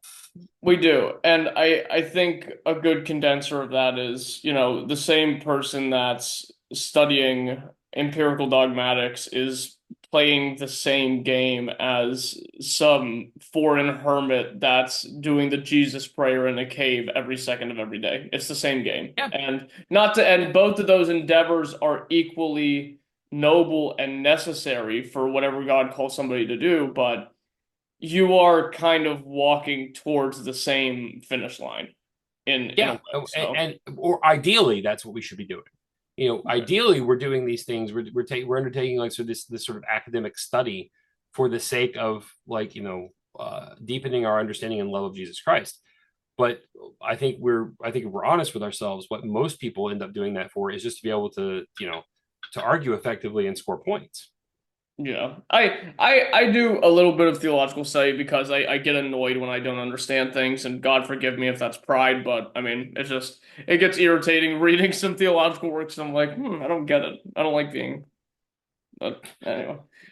But you know, talking about the truth and bringing people to the truth, for those who eventually, and God willingly, give Orthodoxy a look after never experiencing it before, what should they expect and do when they walk into a service?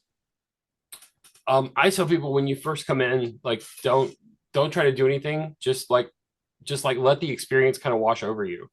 You know, it's I recently I recently saw a video about it's like an atheist guy who goes to like visit like different churches, and so post like his sort of like, you know, sort of honest reactions. Oh, I saw that yesterday. Yeah, he went to a Greek Orthodox church for Agape Vespers because he didn't realize that our resurrection service actually happens at midnight. Yeah, and so it was really interesting to like see his perspective on that as somebody who's like totally ignorant of it. And he went on, I think, doing like what you're supposed to do, which is just to sort of like the first time just come in and like let the experience happen to you. Because like if you come in, you know, don't do what I did and like come in like having like read about, you know, Orthodox liturgy and think that I understand it. You know, because you don't understand it from like reading about it in the book. You got to just sort of see the thing done. And it's way different. It looks way different in like fact than it does like how you imagined it in the book. So like I think that it was interesting to me because like I think that's what you're supposed to do. You should come in and just kind of like let it happen, and then ask questions. You know, one of the things that I do that I know I get like dinged about from people is that I print out service text like for every Sunday service. So like from the beginning of Great Vespers to the end of the Divine Liturgy, I have like sometimes it's like 40 something pages of everything that we're doing. So like all the hymnography from Vespers, all the stuff from Matins, all the and that because what I want is people to take that home with them and read over it and look at it. And like sometimes some of the best conversations that I've had with people have come from people who have taken home like a service text and like gone back over it and like, I didn't understand what this meant at Matins. What does this mean, Father? And it's like, the liturgy, like the liturgical service is like our best like teaching tool anyway. So like for people to ask me about the content of the services, that's like, it's fantastic. So I know that it's not traditional in some ways for like people to have like, a thing that they're reading along with. But I think that, in sort of condescending to American culture, most Americans go to church and want to have like a bulletin or something in their hand, showing them, whatever. And our services are often like bewildering to people who are unfamiliar with them. So having it all sort of laid out in a format that they can sort of follow along with, I think is like accessible to them. And I firmly believe, because I've seen it, actually work, that people taking that stuff home and like reading back over like, some of the hymnography from Matins and some of like the sort of like densely packed theological statements that are in some of our hymns, like asking me about them, like, what does this mean? Like, what does that mean? Can be like a huge opportunity to teach people like about, some kind of like aspect of theology they may not even considered before. But like, nevertheless, like it gives me some confidence too, that like when that comes back up again on like, the 8 weeks of the Octikos, when week 7 comes back up, they'll be like, hey, Father, explain that to me. I now know what that means, So yeah, I mean, like, I think that we have to be open and accessible to people, and we have to like give them that good sort of positive first experience. The other thing is, if you're coming in and you don't know anything, that's good. Don't try to know everything.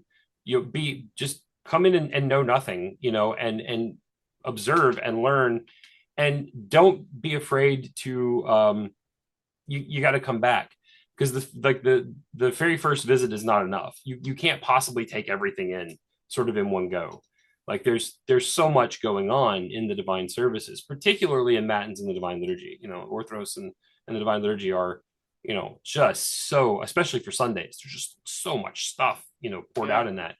And like, so I recommend for people, if you're interested in like seeing what the Orthodox Church is about, go a few times, go a few weeks in a row, on Sunday. You'll always catch something different too. Right. And try to go to more than just the Divine Liturgy. I mean, like, if you're in somebody in like the more Russian tradition that does like great vigil on Saturday night, go to that. If it's like the more Greek custom where you have like Orthros and the Divine Liturgy on Sunday morning, go to that. Try to go to like, more than just the Divine Liturgy, because I think for a lot of people, they don't understand that like our services are structured like Divine Liturgy. The purpose of the Divine Liturgy is, the apex of that is like the reception of Holy Communion. That's the purpose of it. We've prepared, and we're the Divine Liturgy is literally about like our ascent, like noetically, to being ready to receive that at the end of the service. But like the pedagogical parts of our services, the sort of the stuff that's like, teachable moments, all that stuff takes place in Vespers and most primarily at Orthros Matins.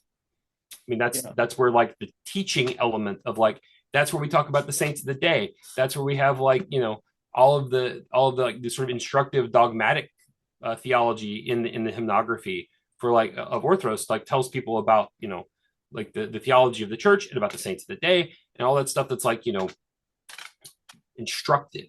So you need to, and like and this is the other thing too, is that, we were talking a little bit before about like, how do we retain people?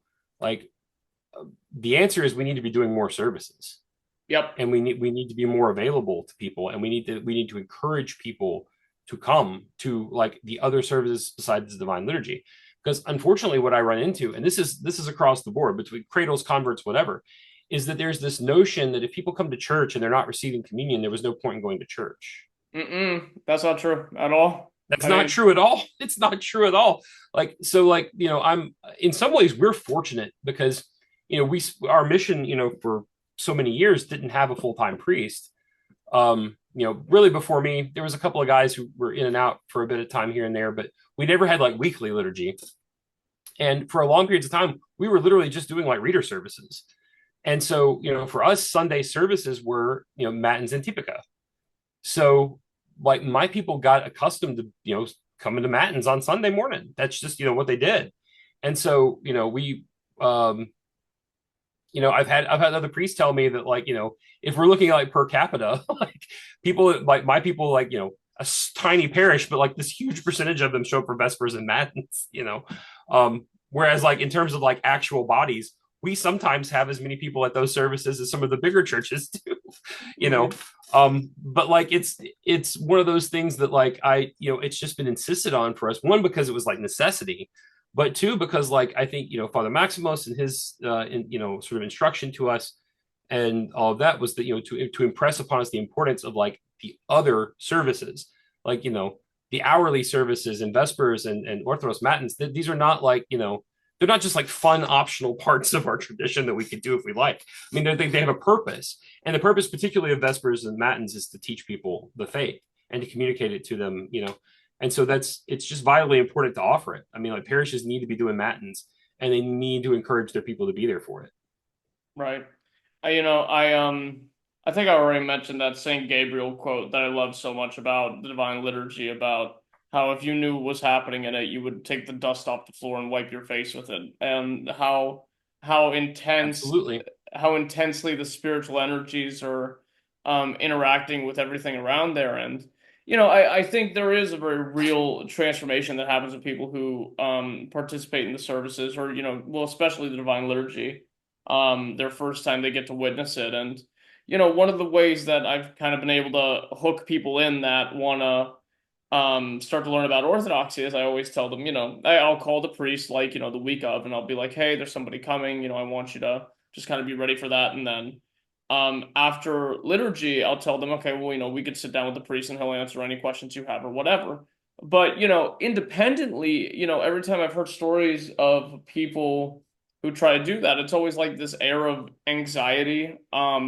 So I want to ask, why do you think people who are approaching Christianity for the first time, why do you think they're apprehensive or timid towards the idea of talking to a priest? And how do you help newcomers jump over that hurdle? So, well, I think this is a peculiarly, I mean, like, of course, I don't know how it works in Greece. But in America, it's very American how I see that happen, because everyone Americans have a tremendous amount of anxiety concerning like authority figures. Yeah. Because American society is so like radically egalitarian, and you're like force fed that from an early age, that when you encounter somebody that you think actually has like some kind of authority, you don't actually know how to interact with them, and you sort of freak out a bit, because like you're like, I don't know what to do. I don't want to offend him. Like, if and of course, then you got like the aspect of like people who are wearing, what I'm wearing, and it's like, they're touched on for this, like, well, he looks like some kind of a wizard. Like, what am I doing? There's like an added like layer of anxiety that induces. But I think a lot of it is like just like the Americans don't know how to interact with people who are perceived to have like sort of institutional authority. And so we, that's why like they tend to be like super apprehensive about talking to priests. I mean, like, they just don't know how to address them or how to interact with them really at all. And so, of course, the most important thing, something I've learned from Father Maximus over the years, is that he used to tell me, there's two important sort of facets of the priesthood. The one is that the altar, you have to be like the most serious person in the entire world. But in the parish hall, you have to be like the funniest and most engaging person in the entire world, because you have to be able to, you had to get people's barriers like that they put up against you. You go through those, you have to like be approachable and like, show them that, Father's actually kind of a funny like guy to talk to, and like, interesting. And he's like, not like, mean and scary, even though he kind of looks mean and scary, during the Divine Liturgy. So we, I think that's an important thing to remember too, is that people have this, like, especially Americans have this like anxiety over authority, and you have to sort of, you have to soften yourself a bit to them. It's like the story from the Desert Fathers, the hunter who happened upon, Saint Anthony the Great sort of like frolicking around in the stream with the other monks, and was like scandalized by it. And of course, St. Anthony goes up to him and says, "Well, string your bow and pull it. Now pull it again. Now pull it again." And he's like, "Well, Father, if I keep pulling the bow without firing something, it'll break from the stress." And he's like, "The same is true of people. Yep. You sometimes have to come down, to the people, and relieve a little of the stress to be able to do something later." So yeah, I think that's the aspect of it that we have to be very, very cognizant of as priests, that like people see this and they're like, whoa, What am I supposed to do with that? What am I supposed to do with that? And you gotta like be engaging and sort of and like draw them in to talk to you, and sort of like make them realize that you're not scary and unapproachable. In fact, it's the opposite. You want to be approached. You want to be asked. You're not bothering me by asking me about about the faith. Like that's literally my job. So yeah, just talk to me about it. And I think that's the biggest thing, is people have that anxiety because they don't know how to deal with authority figures. They don't like know how to interact with them. And so we have to be all the more like approachable and engaging. Right. And it seems obvious to, I think, anybody that's ever lived that people need spiritual encouragement and people need kind of external help in their walk towards Christ. But I think that's true of priests as well. So in your spiritual life and work as a priest, what lives and teachings of the saints assist and encourage you the most? Oh man, I tell people all the time that when we talked a little bit before my love for Saint Cyprian, the former sorcerer, and of course I love Saint Justinian, but I have, especially as a priest, found a great deal of comfort in some of the letters of Saint Basil the Great. I think a lot of times, faithful people and a good traditional priest, it's easy to get discouraged by the state of the church and like how bad things seem to be at times. It's easy to get like overwhelmed by like scandals that go on, whatever sort of machinations are going on at sort of the top levels of different jurisdictions and local churches, and even sometimes in the lower levels of the diocesan level. Sometimes it's easy to get overwhelmed by all that. St. Basil has so many good letters. His epistle number 92 to the Italians and Gauls is particularly like, it's one of those that I have come back to over and over and over again, because he, the sort of situation he describes, it's the middle of the 5th century and it might as well be today, and so on the one hand, we're like, if we're tempted to be overwhelmed by like what's going on around us, it's nice that we have like letters like that from some of the saints, like where they're talking about like their feelings about like the state of the churches and like how things were going in their time, because it's easier to like wrap our heads around and believe and remember that like it's been real bad before, and the church has survived. We'll be okay. It'll be okay. Like we will survive. And of course, it also encourages me to ask St. Basil for his intercessions for the church, that, he certainly knew how bad things could be.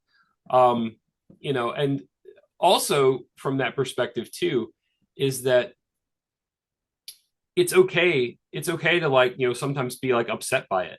It's okay to be upset by like, say, God forbid, say that you got a bad bishop and he's doing stuff that you don't like. It's okay to be upset by that. It's not okay to be like disobedient, but it's okay to be upset by it. And it's okay to like, the reason why we have these letters from St. Basil is that he wrote letters to other priests and bishops about like what was going on. So it's okay to talk to other priests and to bishops about like the problems that you see and what's going on, and to ask for encouragement from them. And it's so vitally important for priests. I mean, like we talked a little bit about this before, that like, sometimes priests get to like, the priesthood and they just sort of stop. It's like vitally important for priests, I think, to have like a real spiritual father who they sort of can open up to and talk to about like everything, and be able to like receive so that sort of continuous like support and outpouring of grace from like a spiritual father who loves them. And I a lot of times, I'm again not judging people's practices, but I think sometimes the practice of priests just confessing to whatever priest is available, and look, I understand it's difficult because some of us out here in the hinterlands, you might go months without seeing or hearing from another priest or from a bishop or whatever.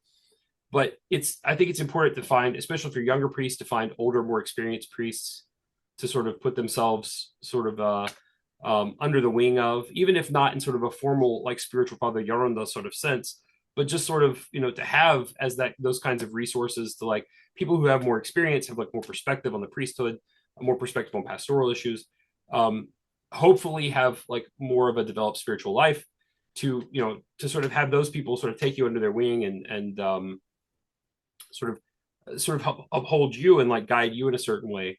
Like I think this is vitally important, and I'm like super thankful for our missions, like connection to the monastery, and for Father Maximus's like role in my spiritual life, because it's really given me like that sort of grounding and support. And I honestly don't know how priests who don't have that like do it, because I couldn't do it without that. Like you got to have like sort of that sort of continuous lifeline in a way, engagement with somebody who's willing to pray for you and to help you, and like for you to turn to when there are problems and you just need to vent and talk to somebody who like understands like the issues and like how you're having to deal with stuff.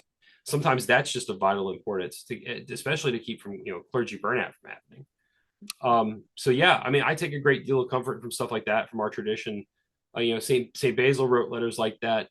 Saint Alfred the Great, Saint Ninius. There's like a whole tradition, like Eastern and Western fathers, of like that sort of care for the church that manifests itself in being concerned about things that are going on, but also ultimately like their hopefulness that God will resolve this, and sort of being able to pick up on that and say, well, things seem bad now, but they were bad in the 5th century and they were bad in the 7th century too. And so like I think we'll survive it. We'll survive it. We just have to be, we have to ask for Christ's help in surviving it, and He'll make sure that we do. Because of course He promised us that the gates of hell would never prevail against His church. So we have to believe that, and we have to take sort of comfort in that. And I think the saints providing us like some of those reflections on their own, the sort of issues of their own day, are super helpful and instructive in that regard. Yeah, and I've never really asked this question before, but it's always something that kind of like scratched the back of my head. So it's like, people who have cancer will like pray to like Saint Nectarios or like Saint Jude, or let me think, like somebody who lost something like prays to Agafanurios or something like that, and then they make a Phanidopita after, or they're supposed to, and then they forget, and then a year later they'll do it. But but as far as like seminarians, people called to the priesthood, priests themselves, bishops, who are the saints that the clergy pray to help them be clergy? You know what I mean? Oh, for me, it's of course Saint Basil I mentioned, but for me also it's Saint Justin Popovich and Saint John Maximovich. Saint John in particular, because of all of his labors in America, and Saint Sebastian Davovich, who the joke is that I may have like assisted in his canonization. In the early 2000s, like nobody knew who this guy was. He's like a forgotten archimandrite, that Serbian archimandrite in the Russian church in North America, and in the early 20th century. And I found a bunch of his books on Google Books for like free, and was like, hey man, this is awesome, and started like spam posting them to like all my social media accounts in like the early 2010s, and then the Serbians canonized in like 2014. Thank God, look at that. Hey, whose canonization just got announced yesterday, or at least they're working on the process for it. Who? From finally. Oh, that's not surprising at all. Yeah, thank God. Yeah, so like but yeah, for me it's like these people who Saint Justin Popovich, though, in particular, has been super influential on me. I picked up at Father Maximus's insistence, picked up Man the God Man, maybe more than 10 years ago, and it was sort of my reading during the Advent fast, and it just like completely like opened my eyes to so many things. And then the real unfortunate thing is how little of his stuff has been translated into English. But there's the other collection of his works, Orthodox Faith and Life in Christ, the Institute for Modern Greek and Byzantine Studies publishes it. Fantastic collection. There's a little overlap in the two collections, but there's some fantastic stuff in Orthodox Faith and Life in Christ. And like for me, like it's St. Justin has been just so influential as like somebody who like clearly understands like the sort of the philosophic problem of like the postmodern world and the spiritual problems that the postmodern world has, and like has like an actual sense of like pastoral care and like what we have to do to like bring people to the fullness of the faith, even like when this is like what we're dealing with like outside the church. And I think I mentioned before that there's that one essay of his called The Inward Mission of Our Church. I really think that literally at least all major order clergy should be required to read it once a year at least. That's the over and over and over again he sort of hammers us on what we have to do and like how we like have to behave as the church, especially to like a modern world where there are these questions of like nationalism and multiculturalism and there globalization and all these stuff. Like, how do we deal with that? And of course the answer to that is that the church has to be the church, and the church has to be like above like our sort of small-minded national interests. Not that like nations are bad, and not that like our ethnicities are bad, but like these things exist in a hierarchy, and like the greater good is the church, and these things live in service to Christ. Yeah, like all of the things that are like all these other things that are good, that are lower goods, can only continue to be good as long as they're put into their proper place with the church, service of the church and Jesus Christ at the head. So like that's the over and over again I turn back to that, and I find that St. Justin has been I really felt over the years like his intercessions for me, especially in trying to understand things, trying to read maybe stuff that's too advanced for me, but he really does like intercede for people, and he is sort of like one of the great modern church fathers. With him, Saint Nikolai Velimirovich, Saint Sebastian Davovich, Saint John Maximovich, these people are I sometimes refer to them as the four Serbian evangelists of the 20th century. Like they're all Saint Nikolai and Saint Justin in particular are like it's hard to read their works and not come away that these men were like very intellectual and very like well educated. And it's hard to come away from St. John Maximovich's writing saying that this is like anything but like a profoundly holy man. And like, so, as a priest, like, that's why this is like, the four of them in particular are so influential, because they, contemporary saints who like really dealt with, the same stuff we're dealing with right now, really. I mean, like not much has changed since the middle of the 20th century. I mean, we're dealing with the same problems. We're dealing with them at like maybe a different level of intensity, but we're dealing with the same problems. And they speak, all four of them speak so well to that, to what we find ourselves in as priests having to deal with right now. Right. And, I think you mentioned a couple people already, but I wanted to give you an opportunity to, I guess, expand upon it. So have you met any people in your life that you would consider particularly saintly or holy, and what was the impact that they left on you? I mean, you don't want to judge people too soon. Right. I have encountered like genuinely like, and I think too, we have to be very clear. We say we're dealing with people who are like holy men, who are like at least attempting a life of holiness. There's something different between that and somebody who's like a living saint, I probably not had the fortune to meet a living saint. If I did, I wasn't illuminated enough to know it. But I have met, sort of holy men, people who've like sort of like, oriented their life toward, a life of holiness. I was very, very fond of Metropolitan Hilarion of blessed memory. There were he was such a kind, like gentle person, and it's that kind of like gentleness I don't think is like natural in the sort of the fallen sense of like fallen nature.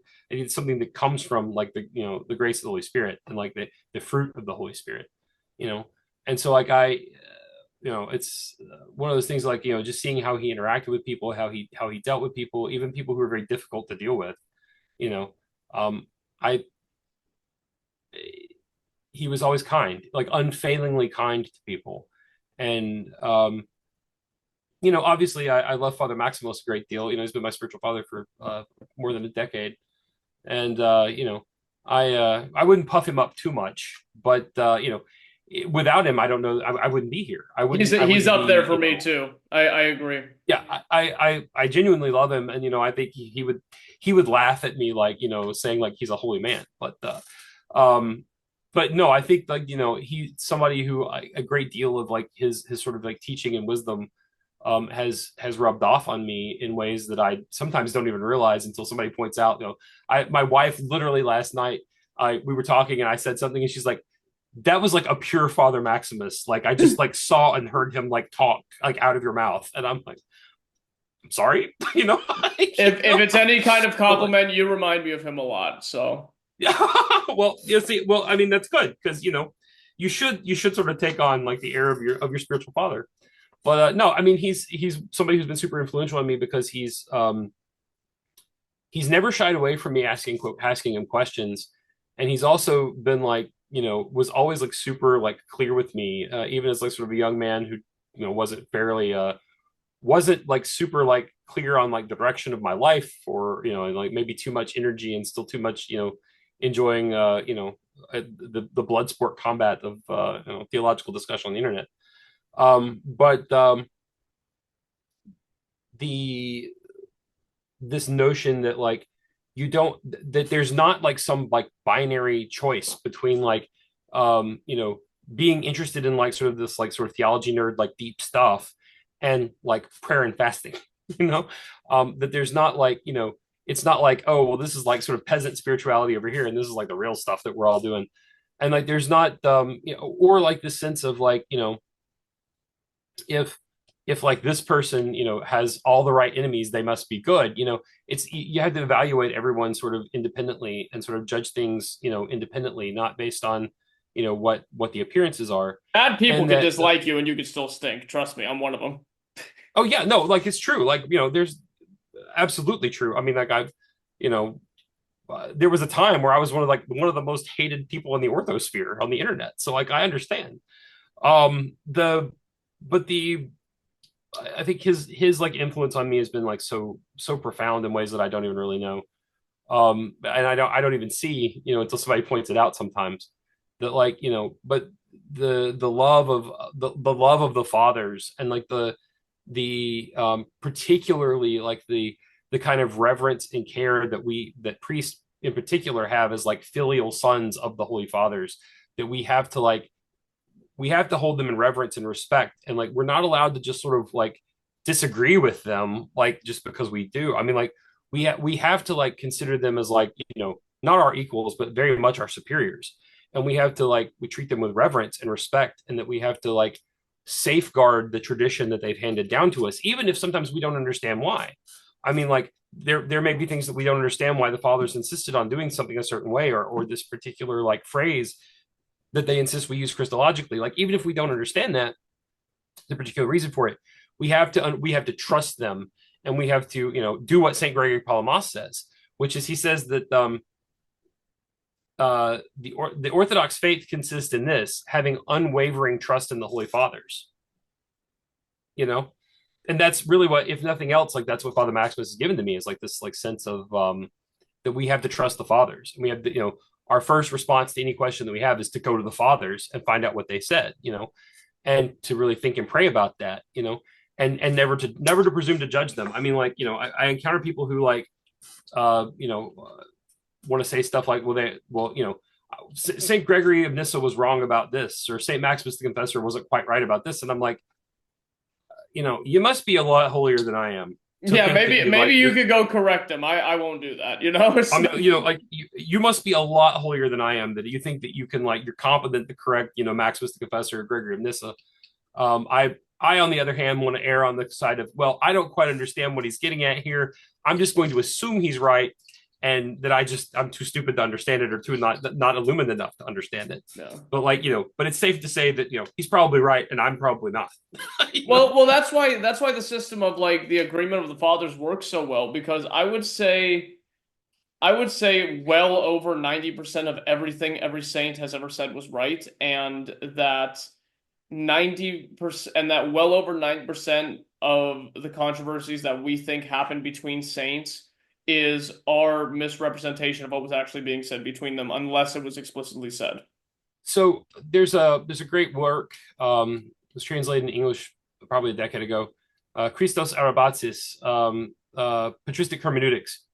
And like one of the things from that, and of course this is, again, something I read with Father Maximus years ago, that one of the things in that book though is that like the way that like we understand the fathers is that later fathers clarify the earlier fathers, and also we have to read the fathers not sort of as like take their works in sort of like individual texts.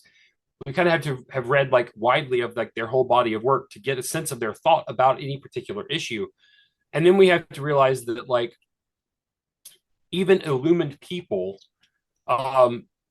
when we're talking about theology and we're talking about God is uncreated, and God is like beyond being and non-being. He's sort of beyond all these like dynamics about like the sort of physical and even like the metaphysical reality, because he's beyond all of that, So when we're talking about him using language is created and it has certain limits. And when we're talking about God, we're sort of pressing it to the limits of what it can actually like adequately do.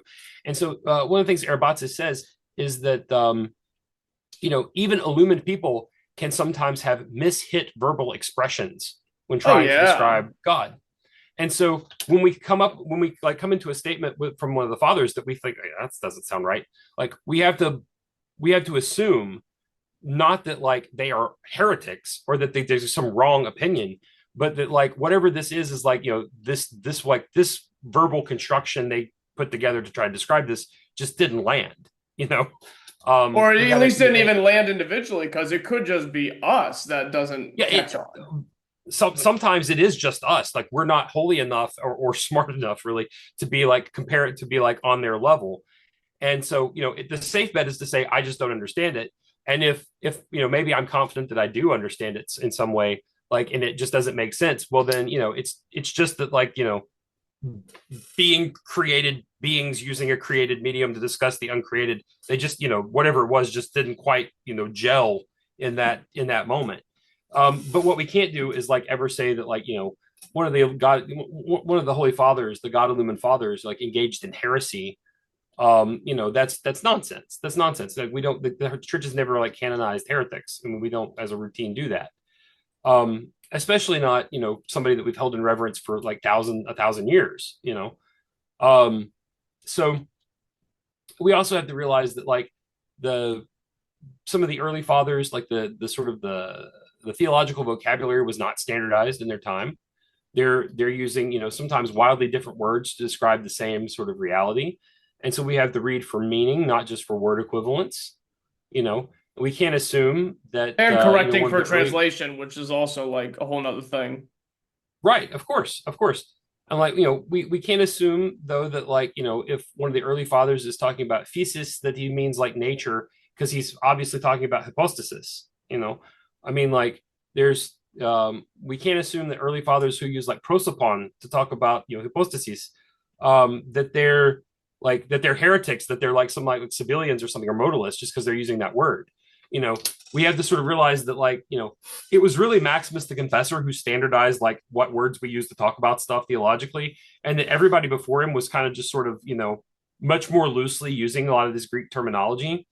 And so we have to read for like what they mean, not like just the words that they say and say, well, he says prosopon, obviously a modalist, that's just not how it works. We have to read for their meaning, and we have to trust that these people who the church has held up as saints and God-bearing fathers are actually teaching the Orthodox faith, not some like random heretical opinion.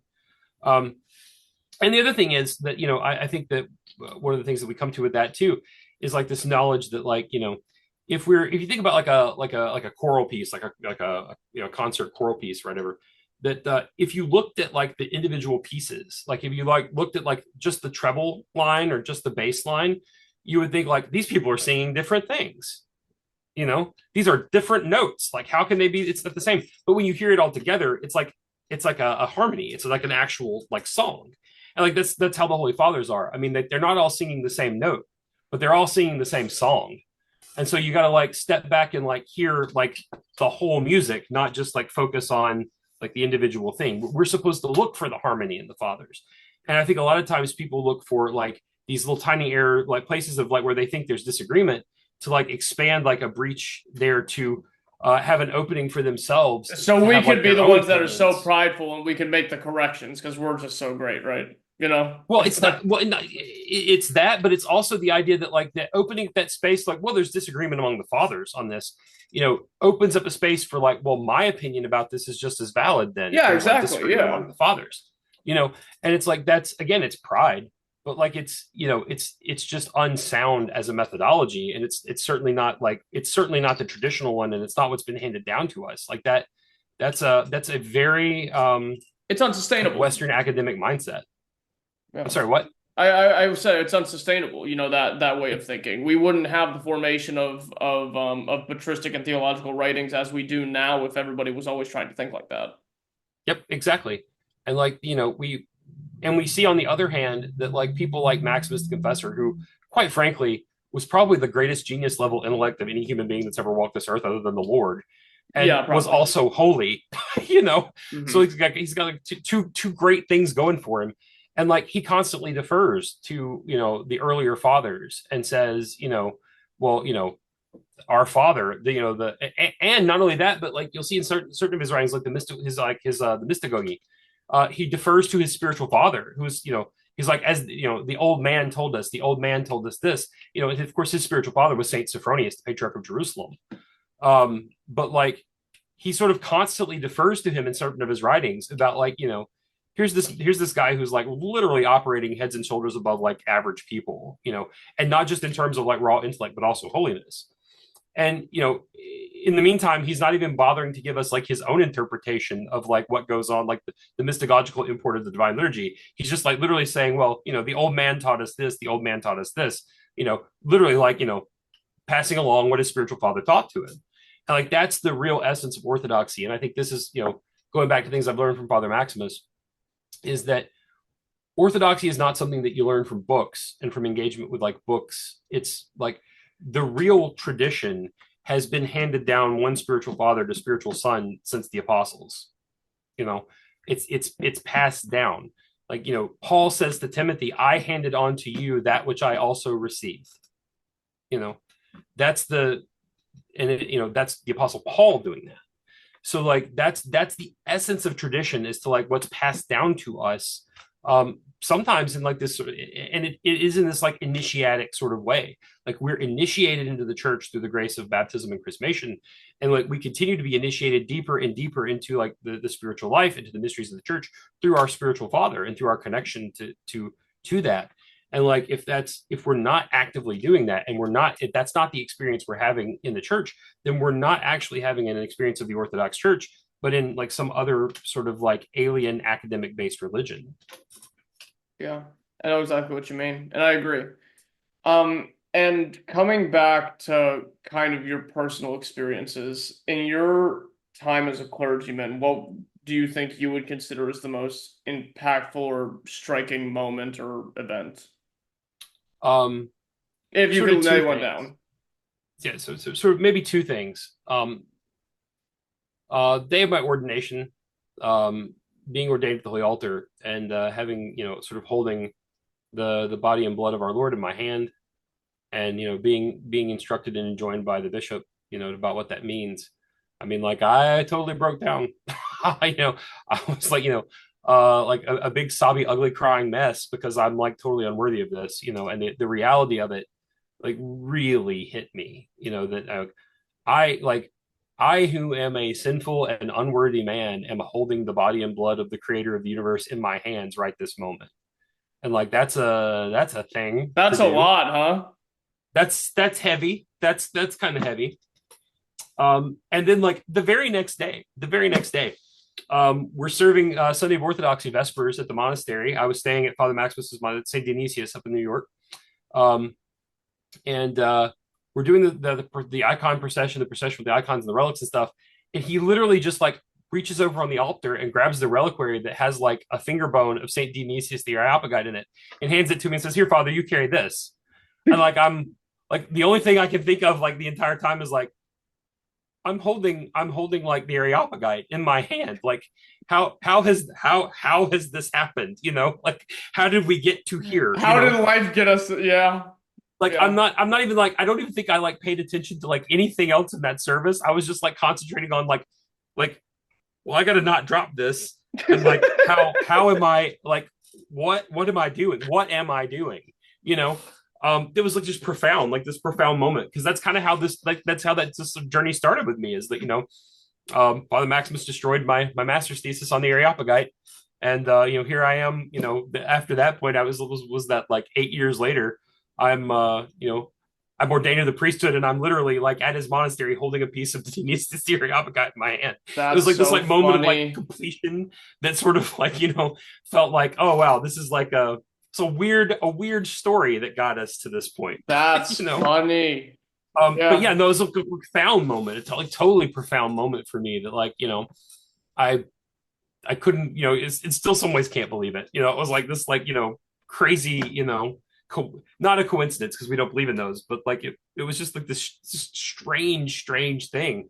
And like, you know, sort of leaves you in awe of like the mystery of our Lord and of his saints, and like how, because I think it's impossible to say, like, considering that's how like my whole like sort of relationship with Father Maximus began, and sort of I guess my journey to the priesthood in some ways began. For that to sort of be like the day after my ordination was kind of like, oh, so Saint Dionysius like had a hand in like this whole thing, you know. Mm-hmm. And yeah, I think we have and like realizing like that the saints like do like they're actually like active, and they are like they not their own will, because obviously they're doing the will of the Lord like continuously, but their personality still sort of like shows through in things, and like their intercession and their, like, you know, their activity and their energy in our life is like actually real, and like they're there, you know, present. Because how else is that, like, you know, it's like some ridiculous coincidence. And you know, again, we don't believe in those, so like it's, in other words, it's, you know, sort of realizing that. And of course then the other thing, like maybe one more, is that, you know, I have this like strange relationship with St. Luke of Crimea. So does my family in a funny way. I'll tell you about that later. Yeah. So like I everywhere I've ever been, like there's like some like St. Luke of Crimea connection. So like we when my wife and I got married at the sort of the big church in downtown Birmingham, St. Simeon, they had just, you know, their new building is glorious, beautiful temple. They had just gotten some like shrines in, and they had gotten one. They were like auditioning iconographers, and they had gotten this one to do this icon for a shrine, St. Luke of Crimea. That's nice. So it was like there at my wedding, and then my ordination diaconate, I got a phone call saying, "Hey, Metropolitan Larian's going to ordain you diaconate. You got to be in Mebane, North Carolina on Pentecost." And I'm like, the Pentecost that's in 9 days? Yes, that one. And so I'm like, okay, Ando, and where is Mebane, North Carolina? So, you know, this like tiny parish in the middle of nowhere, I, you know, never heard of. And it's a very ethnically Russian parish up there. Like I walk in, and the very first thing like I see in this church is a giant icon of St. Luke of Crimea. And then when we left to go on our honeymoon, we were in Scotland, and we visited this like small Romanian mission parish in Aberdeen, Scotland. And the priest there, Father Andre, you know, we talked a little bit. I'd let him know ahead of time we were going to be there or whatever, and sort of had a little bit of a connection. Which being from the Balkans and Eastern Europe yourself, they're like, if you know somebody who knows them from their village, you're basically family. Yeah. Mm-hmm. So that's kind of how this worked. You know, I knew his best friend was also a priest, and the friend's brother was like a Romanian Air Force pilot who had done some training here in the U.S. at like the Columbus Air Force Base in Mississippi. I used to drive up to Tuscaloosa to the mission church that I went to there back in the day, and so I knew Alec, and so, you know, had this connection. So like basically we were like related. Yeah. So sure. so we showed up, And it didn't tell him a whole lot about me. We were just sort of like, hey, we're going to be there for church on this Sunday because we're going to be in that region. So I showed up, and of course, I get like hugged and like treated like long lost family. And before we left, though, Father Andre looks at me and says, they're going to make you a priest one day. And I was like, yeah, kinda. And he's like, well, here. And he like hands me this icon of St. Luke of Crimea. And he says, you're going to have troubles as a priest. And so pray to St. Luke, he'll help you. Keep this with you. That icon of St. Luke of Crimea has been like in my backpack and with me everywhere I've been like since then, because it felt like, looking back on it, he's been like everywhere I've been. So like, it's weird. Like those kind of things happen. And it again, like lets you realize that like the saints are like there, and they take an interest in us, whether or not we even know about them. Like I don't have any connection to St. Luke of Crimea. I mean, he's like, great saint, as it turns out. I mean, I've taken an interest in him over the years after, all of this, but, or wouldn't have known otherwise. But yeah, no, it's one of those things that like, you realize that they actually like have an influence in our lives, and and that's like profound. Like that's so profound to like think about, because I don't think that like, especially Americans, we don't have any sense of something like that. Like that's not part of our experience. It's not part of everyday life, that we don't even realize that like St. Paul, when St. Paul talks about like we're surrounded by like a great cloud of witnesses, it's not just like when we're standing in our icon corners at home or when we're in the church surrounded by the iconography. It's literally all the time. Like the icons are there to remind us that like it's like an all the time experience. We're just not illumined enough to see it and know it. And like to sort of realize that certain saints do take like for whatever reason, God be praised, but for whatever reason they take like some sort of interest in your life and exude some sort of like profound influence on it that you didn't even really look for, is a humbling and amazing and like astonishing thing about like the power of our God. It really is. And Father, with all of that, I can't thank you enough for coming on. It has been a very long and edifying conversation, and I think we've talked about more in this one episode than I could have ever hoped to talk about in 1,000 podcasts. But do you have any final message for the audience, and would you like to end us off with a prayer? Okay. Yeah, I would say that most importantly, the thing that you got to remember is to go to church and say your prayers and read the scriptures, read the lives of the saints, and like if you can do that, then you're actually like well further down like the sort of spiritual path than like most people are, and like that's the way to get there is like these very easy small steps. You don't have to have like a giant library of theological books. You need your prayer book, you need your prayer rope, and you need to attend church as often as possible, and to say your prayers, and to engage with like the spiritual life at any level, the lowest possible level, and just to keep doing it consistently. And like that consistency is what like brings real change in people's life. And it's not the amount that you do, it's how often you do it. And with that, it is true to me to bless thee, O Theotokos, ever blessed, most blameless, the mother of our God, more honorable than the cherubim, beyond compare, more glorious, the cherubim without corruption, give his birth to God the Word, very Theotokos, thee to magnify. Amen. Father, thank you so much for coming on. In our next episode, we'll be talking to Father Turbo Qualls, and eventually we will continue our readings of Wounded by Love, the life and the wisdom of Elder now Saint Porphyrios. Until then, to all my listeners and to Father Justinian, may our Lord Jesus Christ and all the saints watch over you all the days of your life, and we'll talk to you all later.